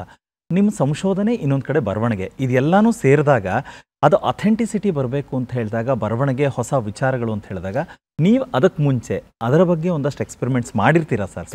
ಖಂಡಿತ ಸರ್. ಅದು ಹೇಗಾಯಿತು ಅಂದರೆ, ನಾವು ಪ್ರೊಫೆಸರ್ KN ತಿಮ್ಮಯ್ಯ ಅವರು ಒಂದು ಸರಿ ರಾತ್ರಿ 12 ಗಂಟೆಯಲ್ಲಿ ಒಂದು ಎಕ್ಸ್ಪೆರಿಮೆಂಟ್ ಮಾಡ್ತಾಯಿದ್ದು. ಅದು ತುಂಬ ಕಾಸ್ಟ್ಲಿ ಎಕ್ಸ್ಪೆರಿಮೆಂಟ್. ಸುಮಾರು ಒಂದು 60,000 ರೂಪಾಯಿ ಅದು ಎಕ್ಸ್ಪೆರಿಮೆಂಟ್ ಖರ್ಚಾಗಿದೆ. ಕಂಪ್ಲೀಟಾಗೆ ನಾನು ಯಾವುದೋ ಒಂದು ತಪ್ಪು ಮಾಡಿ ಕೈನ ವಾಶ್ ಮಾಡಿದೇನೋ ಏನೋ ಮಾಡಿದೇನೆ, ಕಂಪ್ಲೀಟಾಗಿ ಎಲ್ಲ plates contaminate, cancer cells contaminate ಆಗೋಯ್ತು. ನಾನು ಅದಕ್ಕೆ ಆ ಟೈಮಲ್ಲಿ ನನಗೆ ನಮ್ಮ ಪ್ರೊಫೆಸರ್ ಏನು ಮಾಡ್ತಾರೆ ಅಂತ ಬೈಕ್ಗೆ ಫೋನ್ ಮಾಡಿ ಹೇಳ್ಬಿಟ್ಟೆ. ಇಮ್ಮಿಡಿಯೇಟಾಗಿ ರಾತ್ರಿ 1 ಗಂಟೆಲಿ ಬಂದರು ಪ್ರೊಫೆಸರ್ ತಿಮ್ಮಯ್ಯ. 2 ಹೊಡೆದ್ಬಿಟ್ಟು 60,000 ರೂಪಾಯಿ ಹೋಗ್ಬಿಡ್ತಲ್ಲ. ಅದು DBT, department of biotechnology project. ಅದು 60,000 ರೂಪಾಯಿ ವೇಸ್ಟ್ ಆಯ್ತಲ್ಲ ಅಂತ ಅಂದ್ಬಿಟ್ಟು ನಾನು ಆ ರಾತ್ರಿ ಎಲ್ಲ ಹತ್ಕೊಂಡು ಕೂತ್ಕೊಂಡೆ. ಆಮೇಲೆ ಬೆಳಿಗ್ಗೆ ಮತ್ತೆ 5 ಗಂಟೆಗೆ ಬಂದರು. ಅವ್ರಿಗೊಂದು ಭಯ, ಈರೇಗೌಡರು ಏನಾರು ಇದು ಮಾಡ್ಕೊಂಬಿಟ್ಟಾನಪ್ಪ ಬೈಕಿ ಅಂತ. ಆಮೇಲೆ ಮತ್ತೆ ಏನು ಯೋಚನೆ ಮಾಡಬೇಡಪ್ಪ, ನಾನು ಕೊಡ್ತೀನಿ ಕೆಮಿಕಲ್ಸ್, ಯು ಡೂ ಇಟ್ ಅಂತ. ಈ ಥರ ಸುಮಾರು ಸಂಶೋಧನೆ ಮಾಡಿದ್ವಿ. ಆಮೇಲೆ ನಾನು ಇಂಟರ್ನ್ಯಾಷನಲಿ 7 ಪೇಪರ್ ಪಬ್ಲಿಷ್ ಆಗೋಯ್ತು ನಮ್ಮ ರಿಸರ್ಚು. ಓಕೆ. ಆರ್ಗ್ಯಾನಿಕ್ ಕಾಂಪೌಂಡ್ಸಲ್ಲಿ ಹೊಸದಾಗಿ 21 ಕಾಂಪೌಂಡ್ಸ್ ಕಂಡುಹಿಡಿದಿದ್ದೀನಿ. ಅದು ಇಂಟರ್ನ್ಯಾಷನಲಿ ಪಬ್ಲಿಷ್ ಮಾಡಿದ್ದೀನಿ. ಕ್ಯಾನ್ಸರ್ ಡ್ರಗ್ಸ್ ಅಂತ ಮಾಡಿದ್ವಿ. ಕ್ಯಾನ್ಸರ್ಗೆ ಏನಾಗಿದೆ ಅಂದರೆ, ಈಗ ಅಟ್ ಪ್ರೆಸೆಂಟ್ ಇರ್ತಕ್ಕಂಥ ಡ್ರಗ್ಸ್ಗಿಂತನೂ ಚೆನ್ನಾಗಿ ವರ್ಕ್ ಆಗ್ತಾ ಇತ್ತು, ಸ್ವಲ್ಪ ಸೈಡ್ ಎಫೆಕ್ಟ್ಸು ಜಾಸ್ತಿ ಆಯಿತು. ಸೈಡ್ ಎಫೆಕ್ಟ್ಸ್ ಜಾಸ್ತಿ ಆಯಿತು ಅಂದರೆ ಅದನ್ನ ವ್ಯಾಲಿಡಿಟಿ ತಗೊಳ್ಳೋದಿಲ್ಲ. ಅದಕ್ಕೆ ಆ ವರ್ಕನ್ನ ನಾನು ಸ್ಟಾಪ್ ಮಾಡಿದೆ.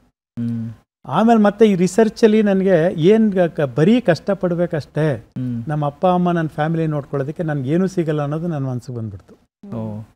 ನಾನು ಅದನ್ನು ಆದಿಚುಂಚನಗಿರಿ ಮಠ ಸ್ವಾಮೀಜಿಯವ್ರ ಹತ್ರ ಹೇಳಿದೆ, ಈ ಥರ ಆಗಿದೆ ಸ್ವಾಮೀಜಿ, ನನ್ನ ಕೈಲಿ ಅಲ್ಲಿ ರಿಸರ್ಚ್ ಮಾಡ್ತಾನೆ ಹೋದರೆ ನಾನು ಗುಡ್ ವರ್ಕರ್ ಅಂತ ಅಂದ್ಬಿಟ್ಟು ಎಲ್ಲರೂ ಹೇಳ್ತಾ ಇದ್ದಾರೆ, ಆದರೆ ನನ್ನ ಕೈಲಲ್ಲಿ ಕಂಟಿನ್ಯೂ ಮಾಡೋಕ್ಕಾಗಲ್ಲ ಅಂತ ಅಂದ್ಬಿಟ್ಟು, ನೀನು ಡಾಕ್ಟ್ರೇಟ್ ಮುಗೀತು, ನಾನು ಥೀಸಿಸ್ ಬರೀತಾ ಇದ್ದೀನಿ, ಅದಕ್ಕೆ ಬೇಡ, ನಾನು ಕ್ಯಾನ್ಸರ್ ರಿಸರ್ಚ್ ಸೆಂಟ್ರನ್ನ ಓಪನ್ ಮಾಡ್ತಾ ಇದ್ದೀನಿ, ಇಲ್ಲಿ ನಿನ್ಗೆ ಒಳ್ಳೆ ಸಂಬಳ ಕೊಡ್ತೀನಿ, ಆದಿಚುಂಚನಗಿರಿ ಕ್ಯಾನ್ಸರ್ ರಿಸರ್ಚ್ ಸೆಂಟ್ರಿಗೆ ನೀನು ಸೈಂಟಿಫಿಕ್ ಆಫೀಸರ್ ಆಗಿ ಅಪಾಯಿಂಟ್ ಮಾಡ್ತೀನಿ, ಬಂದ್ಬಿಡು ಅಂದರು. ಅದಕ್ಕೆ ಡೈರೆಕ್ಟರ್ ನಮ್ಮ ಪ್ರೊಫೆಸರೇ ಇದ್ದರು, ನಮ್ಮ PhD ಗೈಡು ಅವರೇ ಇದ್ದರು. ಆದಿಚುಂಚನಗಿರಿ ಮಠ ಇದು ಹಾಸ್ಪಿಟ್ಲು, ಅಲ್ಲಿ ಮೆಡಿಕಲ್ ಕಾಲೇಜು ಹಾಸ್ಪಿಟ್ಲ್ ಇದೆ, ಅಲ್ಲಿಗೆ ನನ್ನ ಸೈಂಟಿಫಿಕ್ ಆಫೀಸರ್ ಆಗಿ ಅಪಾಯಿಂಟ್ ಮಾಡಿದ್ರು. ಅಲ್ಲಿ ನಾನೊಬ್ಬನೇ. ಆಮೇಲೆ ಮತ್ತೆ ಅಲ್ಲಿ ನನಗೆ ಏನು ಮೆಡಿಕಲ್ ಕಾಲೇಜ್ ಪ್ರೊಫೆಸರ್ಗೆ ಸಂಬಳ ಕೊಡ್ತಾರೆ ಅದಕ್ಕಿಂತ 3 ಇನ್ಕ್ರಿಮೆಂಟ್ನ ಜಾಸ್ತಿ ಕೊಟ್ಟೆ ನನಗೆ ಮಾಡಿದರು. ಆ ಮಧ್ಯೆ ನಾನು KPSCನಲ್ಲಿ ಲೆಕ್ಚರರ್ ಆಗಿ ಸೆಲೆಕ್ಟ್ ಆದೆ. ಅಲ್ಲಿಂದ ಒಂದು ಸ್ವಲ್ಪ ಗೊಂದಲ ಸ್ಟಾರ್ಟ್ ಆಯಿತು. ನಾನು ಇಲ್ಲಿ ಕಂಟಿನ್ಯೂ ಮಾಡಬೇಕಾ, ಅಲ್ಲಿ ಹೋಗ್ಬೇಕಾ, ಇಲ್ಲಿ ಕಂಟಿನ್ಯೂ ಮಾಡಬೇಕಾ, ಅಲ್ಲಿ ಹೋಗ್ಬೇಕಾ ಅಂತ. ಆಮೇಲೆ ಆ ಇನ್ ಬಿಟ್ವೀನು ನನಗೆ ಪ್ರೊಫೆಸರ್ ಅಮೇರಿಕಾದಲ್ಲಿ ಪೋಸ್ಟ್ ಡಾಕ್ಟ್ರಲ್ ಮಾಡೋದಕ್ಕೆ ಸೀಟ್ ಸಿಕ್ತು. ನಮ್ಮ ಪ್ರೊಫೆಸರೇ ರೆಕಮೆಂಡ್ ಮಾಡಿ, ಇಲ್ಲ ಇವ್ರು ಕೊಡಿ ಅಂತ ಅಂದ್ಬಿಟ್ಟು ಅವರು ಕೊಡಿಸಿದ್ರು. ಅದು ನಮ್ಮ ತಂದೆದು ಒಂದು ಸ್ವಲ್ಪ ಪ್ರಾಬ್ಲಮ್. ನೀನು ಅಮೇರಿಕದ ನಾಳೆ 2-3 ಸರಿ ನಮ್ಮ ತಂದೆ ಹತ್ರ ನಾನು ಪ್ರಸ್ತಾಪ ಮಾಡಿದ್ದೆ, ನಾನು ಹೋಗ್ಬೇಕಪ್ಪ, ನಾನು ಓದಬೇಕು ಅಲ್ಲಿ ಅಂತ. ನಿನ್ಗೇನು ಬೇಕೋ, ನನ್ನ ಆಸ್ತಿ ಬೇಗ ಮಾರ್ಬಿಟ್ಟು ಬೇಕಾದ್ರೆ ನೀನು ದುಡ್ಡು ಖರ್ಚು ಮಾಡ್ಕೊ, ನೀನು ಅಮೇರಿಕಕ್ಕೆ ಮಾತ್ರ ಹೋಗಕ್ಕೆ ಕೊಡ್ದು. ಯಾಕೆಂದರೆ ನಮ್ಮ ರಿಲೇಟಿವ್ ಒಬ್ರು ಹೋಗಿ ಅವ್ರ ಅಪ್ಪ ಸತ್ತಾಗ ಆ ಮಕ್ಕಳು ಬರಲಿಲ್ಲ ನೋಡೋದಕ್ಕೆ. ಅದು ನಮ್ಮ ತಂದೆ ಮನಸ್ಸಿನಲ್ಲಿತ್ತು. ಯಾವುದೇ ಕಾರಣದಿಂದ ನೀನು ಹೋಗಕ್ಕೆ ಕೊಡ್ದು ಅಂತ ಅಂದ್ಬಿಟ್ಟು ಕಂಡೀಷನ್ ಹಾಕಿದ್ರು. ಅದನ್ನ ರೋಲ್ಡ್ ಔಟ್ ಬಿಟ್ಬಿಟ್ಟೆ. ಆಸೆ ನಮ್ಮ ತಂದೆ ಹಂಗೆ ಹೇಳಿದ್ಮೇಲೆ ನಾನು ಬಿಟ್ಬಿಟ್ಟೆ. ನಮ್ಮ ಪ್ರೊಫೆಸರ್ ಹತ್ರನೂ ಏನೂ ಹೇಳಲಿಲ್ಲ. ಈ ಸ್ವಾಮೀಜಿ ಮಠಕ್ಕೆ ನಾನು ಸೇರ್ಕೊಂಡಿದ್ದಾಗ ಕೆಲಸ ಮಾಡಬೇಕು ಅಂದರೆ ಗೌರ್ಮೆಂಟ್ ಕಾಲೇಜು ಸಿಕ್ಬಿಡ್ತು. ನಮ್ಮ ಫ್ರೆಂಡ್ಸ್ ಎಲ್ಲ ಗೌರ್ಮೆಂಟ್ ಕೆಲಸ ಬಿಡ್ತೀಯ ನೀನು ಗೌರ್ಮೆಂಟ್ ಕೆಲಸಕ್ಕೆ ಹೋಗ್ಬಿಡು ಅಂತ ಅಂದ್ಬಿಟ್ಟು. ಆಮೇಲೆ ಸ್ವಾಮೀಜಿಯವ್ರಿಗೂ ಹೇಳ್ದೇನೆ ಹೊರಟ್ಬಿಟ್ಟೆ. ಸ್ವಾಮೀಜಿಯವ್ರಿಗೆ ಹೇಳಲೇ ಇಲ್ಲ. ನಾನು ಅಲ್ಲಿ ಚಿಂತಾಮಣಿ ತಾಲೂಕಿಗೆ ನಾನು ಬಂದು ರಿಪೋರ್ಟ್ ಮಾಡಿಕೊಂಡೆ. ಆಮೇಲೆ 2 ವರ್ಷ ಆದಮೇಲೆ ನಾನು ವ್ಯಾಲ್ಯೂಯೇಷನ್ಗೆ ಬಂದೆ, ಸೆಕೆಂಡ್ PUC ವ್ಯಾಲ್ಯೂಯೇಷನ್ಗೆ ಹೋದಾಗ ಚುಂಚನಗಿರಿ ಮಠಕ್ಕೆ ಸ್ವಾಮೀಜಿಯವರು ನನಗೆ ತಡೀಲಿಲ್ಲ. ಸ್ವಾಮೀಜಿಯವರು ಅದೆಷ್ಟಾರ ಬೈಲಿ, ಇವತ್ತು ನಾನು ಮಾತಾಡಿಸ್ಲೇಬೇಕು ಅಂತ ಅಂದ್ಬಿಟ್ಟು ವಿಜಯನಗರ ಮಠಕ್ಕೆ ಹೋದೆ. ಬಂದಿದ್ರು, ನೋಡಿದ ತಕ್ಷಣ ಇಷ್ಟು ದಿನ ಬೇಕಾ ನೀನು ಬರೋಕ್ಕಿಲ್ಲಿ, ಹೇಳಿದರೆ ನಾನೇ ಕಳಿಸ್ತಿದ್ನಲ್ಲ ಅಂದರು. ಏನು ಬಂದಿದ್ದು ಅವರು, ಇಲ್ಲೇ ವ್ಯಾಲ್ಯೂಯೇಷನ್ಗೆ ಬಂದಿದ್ದೆ ಸ್ವಾಮೀಜಿ, ಅದಕ್ಕೆ ನಿಮ್ಮನ್ನು ನೋಡೋಕ್ಕೆ ಬಂದೆ. ಎಲ್ಲಿದೆಯಾ ಅಂತ. ಅಲ್ಲಿ ಲಾಡ್ಜಲ್ಲಿ ಉಳ್ಕೊಂಡಿದ್ದೀವಿ ಸ್ವಾಮೀಜಿ, ಎಲ್ಲ ರೂಮ್ ಮಾಡ್ಕೊಂಡಿದ್ದೀವಿ. ಹೇಳ್ಬಿಟ್ಟು ನೀನು ಇಲ್ಲಿಂದ ಬರಕ್ಕೆ ಕೊಡ್ದು ನೀನು ಅಂದ್ರೆ ಏನಕ್ಕೆ ಅಂತ. ನೀನು ಲಾಡ್ಜಲ್ಲಿ ರೂಮ್ ಮಾಡ್ಕೋಷ್ಟು ದೊಡ್ಡವನಾಗ್ಬಿಟ್ಟ, ಮಠ ಇರಲಿಲ್ವಾ ಇಲ್ಲಿ. ಅವ್ರು ಸ್ವಾಮೀಜಿಯವ್ರನ್ನ ಯಾಕೆ ಮಾತ್ಮಾತ್ಕೋ ಅವ್ರ ಹೆಸರು ಹೇಳ್ತೀವಿ ಅಂದರೆ ಅಷ್ಟು ನಮ್ಮನ್ನ ಜೀವನ ರೂಪಿಸ್ತಾರ ಅವರು. ನೋಡಿ, ಬೇರೆ ಕಡೆ ರೂಮ್ ಮಾಡಿದ್ರೆ ಖರ್ಚಾಯ್ತದ ಅವನಿಗೆ, ನಾನು ಇಲ್ಲೇ ಬಂದು ಉಳ್ಕೊಂಡು ಇಲ್ಲೇ ಊಟ ಮಾಡ್ಬೋದಲ್ಲ ಅನ್ನೋ ಒಂದು ಮನಸ್ಥಿತಿನಲ್ಲಿ ನನಗೆ ಹೇಳಿದ್ರು. ಆಗಲೇ ಅಷ್ಟೊತ್ತಿಗೆ ಮಠ ಬೆಳೆದಿತ್ತು ಅಲ್ಲಿ. ಆಮೇಲೆ ಮತ್ತೆ ನಾನು ಪೋಸ್ಟ್ ಡಾಕ್ಟ್ರಲ್ಗೆ ಅಮೇರಿಕಕ್ಕೆ ಹೋಗ್ಲಿಲ್ವಲ್ಲ ಅಂತ ಅಂದ್ಬಿಟ್ಟು ನಮ್ಮ ಪ್ರೊಫೆಸರ್ ಮಾತಾಡ್ಸೋದು ಬಿಟ್ಬಿಟ್ರು.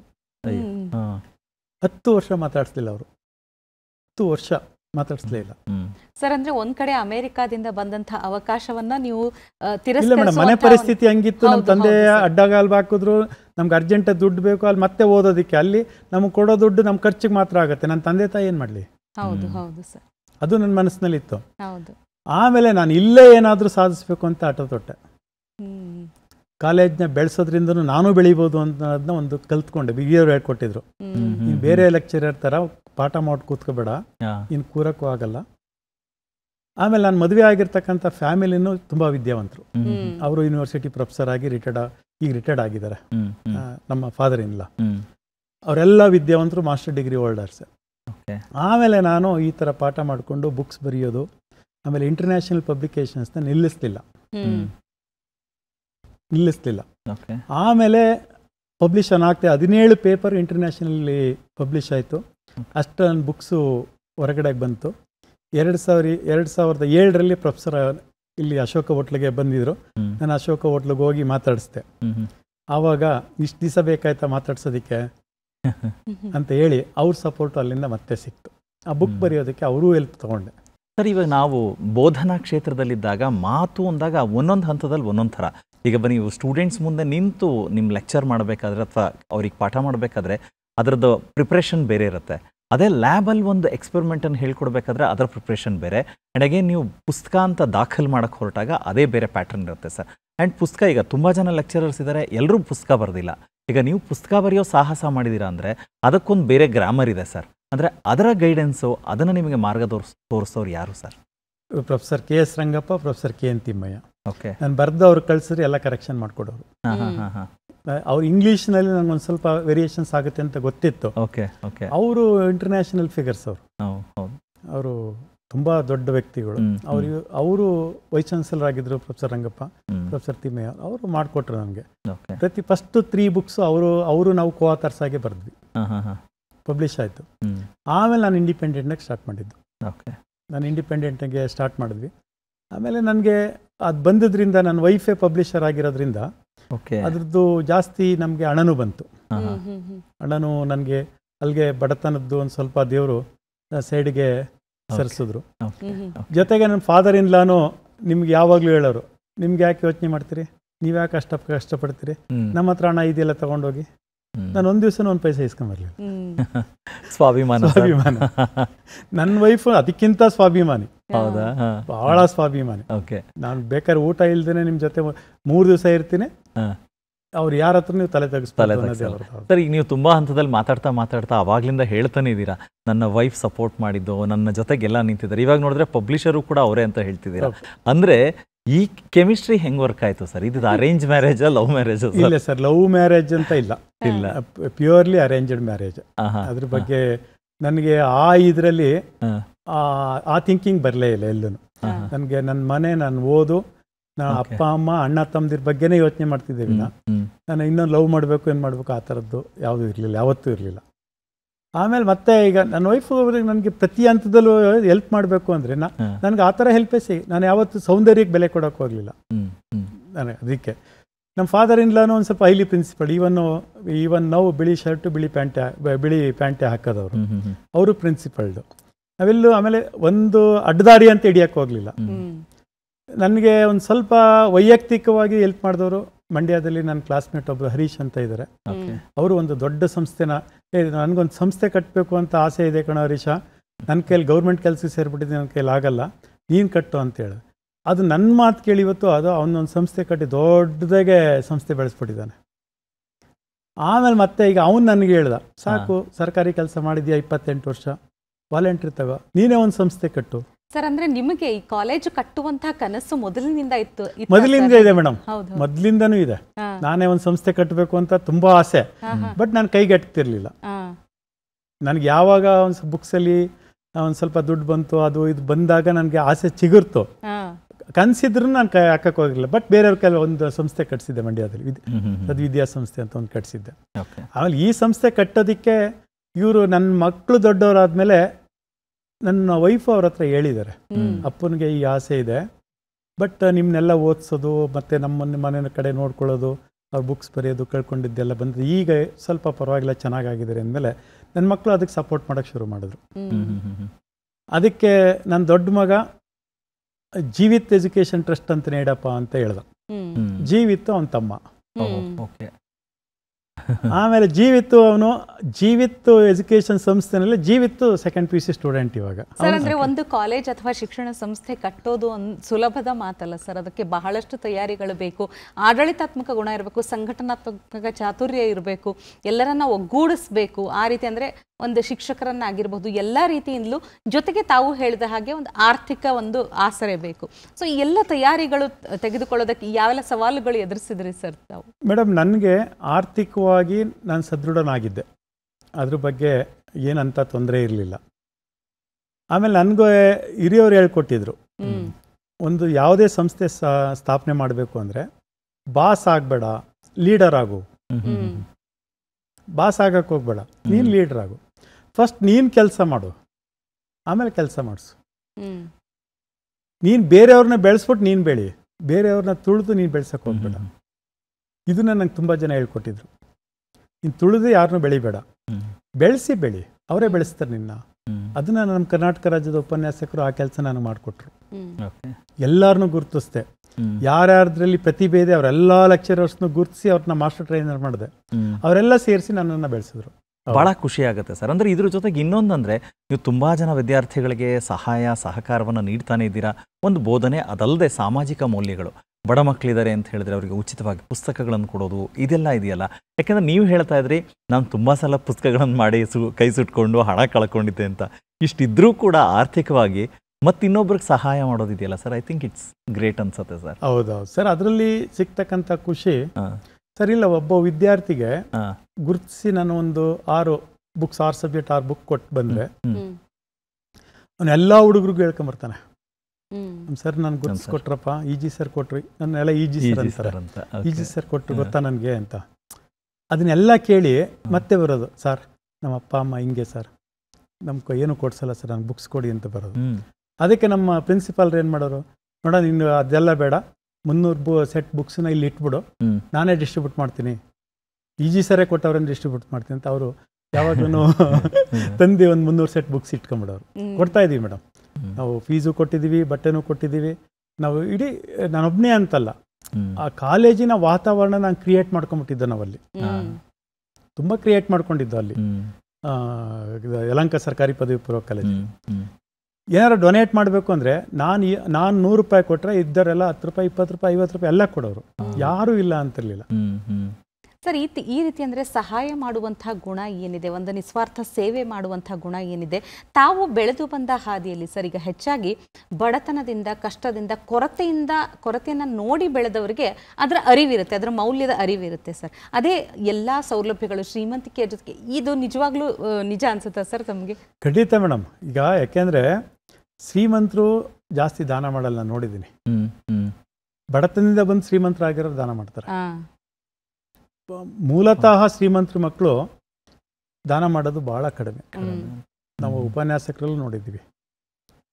ಕೊನೆಗೆ ನಾವು ಸರ್ಕಾರಿ ಪದವಿ ಪೂರ್ವ ಕಾಲೇಜು ಅಷ್ಟು ಪದೇ ಪದೇ ಹೇಳ್ತಾ ಇದ್ದೀನಲ್ಲ ಮೇಡಮ್, ಅಷ್ಟು ಕಷ್ಟಪಟ್ಟಿದ್ದೀವಿ ಅಲ್ಲಿ. ಹೌದು ಹೌದು, ತುಂಬ ಕಷ್ಟಪಟ್ಟಿದ್ದೀವಿ. ಅದಕ್ಕೆ ನಾನು ಎಲ್ಲೂ ಸಹ ನಾನು ಸ್ವಾರ್ಥ ಕಾಲೇಜಿನ ಸ್ವಾರ್ಥಕ್ಕೆ ಉಪಯೋಗಿಸ್ಕೊಳ್ಳಿಲ್ಲ. ನಾನು ಕಾಲೇಜ್ಗೆ ಯಾವತ್ತು ಲೇಟಾಗಿ ಹೋದವನಲ್ಲ, ಅರ್ಲಿ ಒಂದು ಬಿಟ್ಟು ಬಂದವನೂ ಅಲ್ಲ, ಪೂರ್ಣ ಪ್ರಮಾಣದಲ್ಲಿ ತೊಡಗಿಸ್ಕೊಂಡಿದ್ದೆ.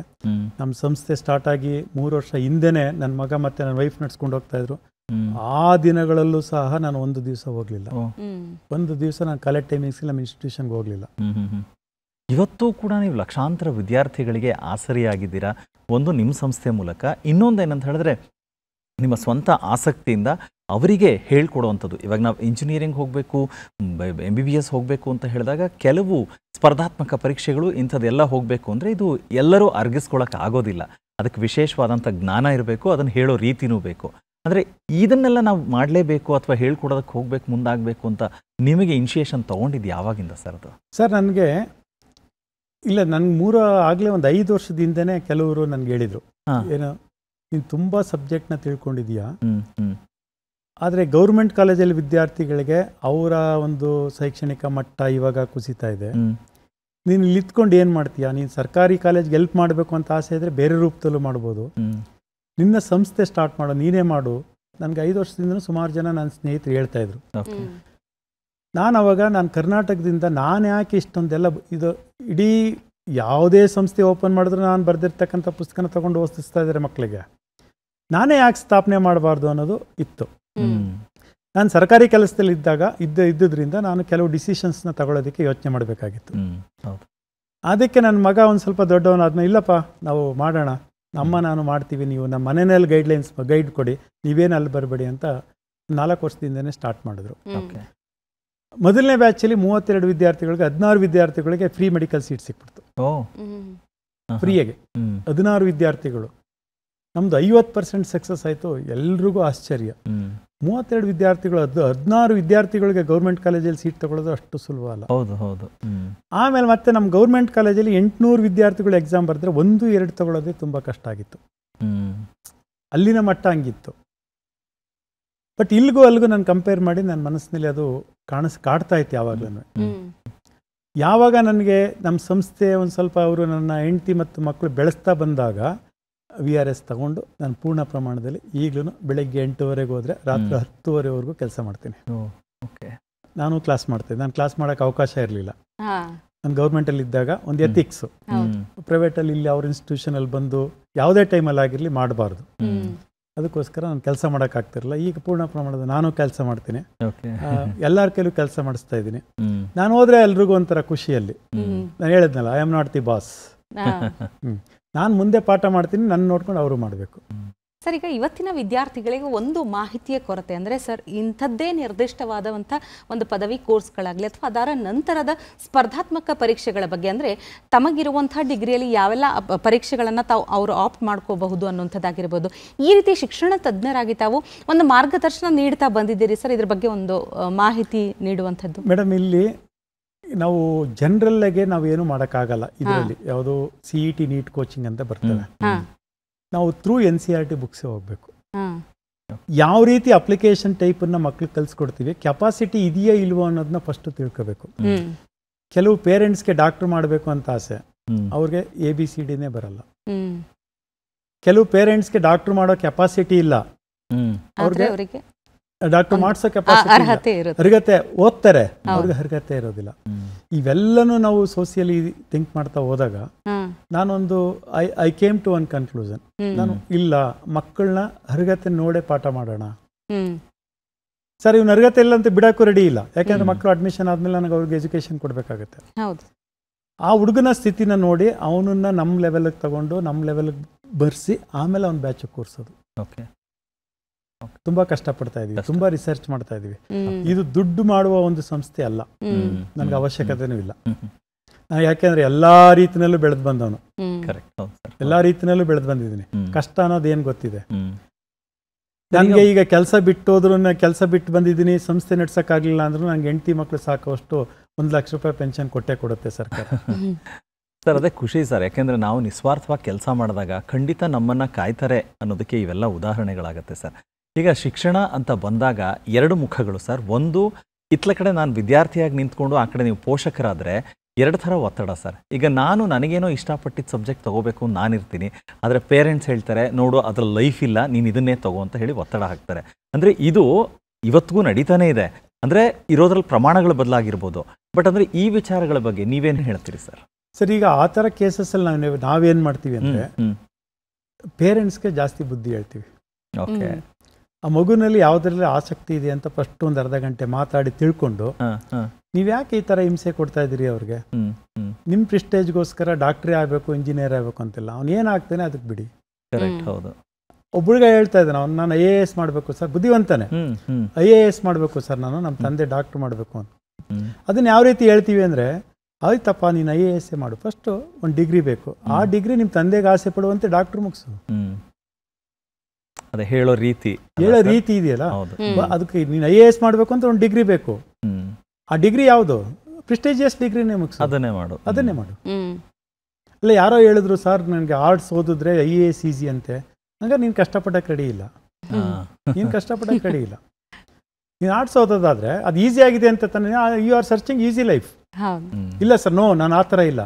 ಹಾಗಾದ್ರೆ ಮೆಡಿಕಲ್ ಮಾಡು. ಈ ಥರ ತುಂಬ ಸಕ್ಸಸ್ ಆಗಿದ್ದಾರೆ. ನೀನು ಮೆಡಿಕಲ್ ಮಾಡು, ಮೆಡಿಕಲ್ ಒಂದು ಡಿಗ್ರಿ ನಿನ್ಗಿಷ್ಟ ಇದೆಯಾ, IAS ಮಾಡು. ಅವಾಗ ನೀನು IAS ಅಲ್ಲಿ ಮೆಡಿಕಲ್ ಡಿಪಾರ್ಟ್ಮೆಂಟ್ಗೆ ನೀನು ಸೆಕ್ರೆಟರಿ ಮಾಡ್ತಾರೆ. ಅವಾಗ ಸೇವೆ ಮಾಡು, ದೇಶ ಸೇವೆ ಮಾಡು. IAS ಮಾಡೋದು ದೇಶ ಸೇವೆಗೋಸ್ಕರ, ನೀನು ಹಣ ಮಾಡೋಕ್ಕಲ್ಲ. ಈ ಥರದ್ದು ನಾವು ಪೇರೆಂಟ್ಸು ಮತ್ತು ಸ್ಟೂಡೆಂಟ್ಸ್ ಮೇಲೆ ಬ್ರಿಡ್ಜ್ ಆಗಿರಬೇಕು.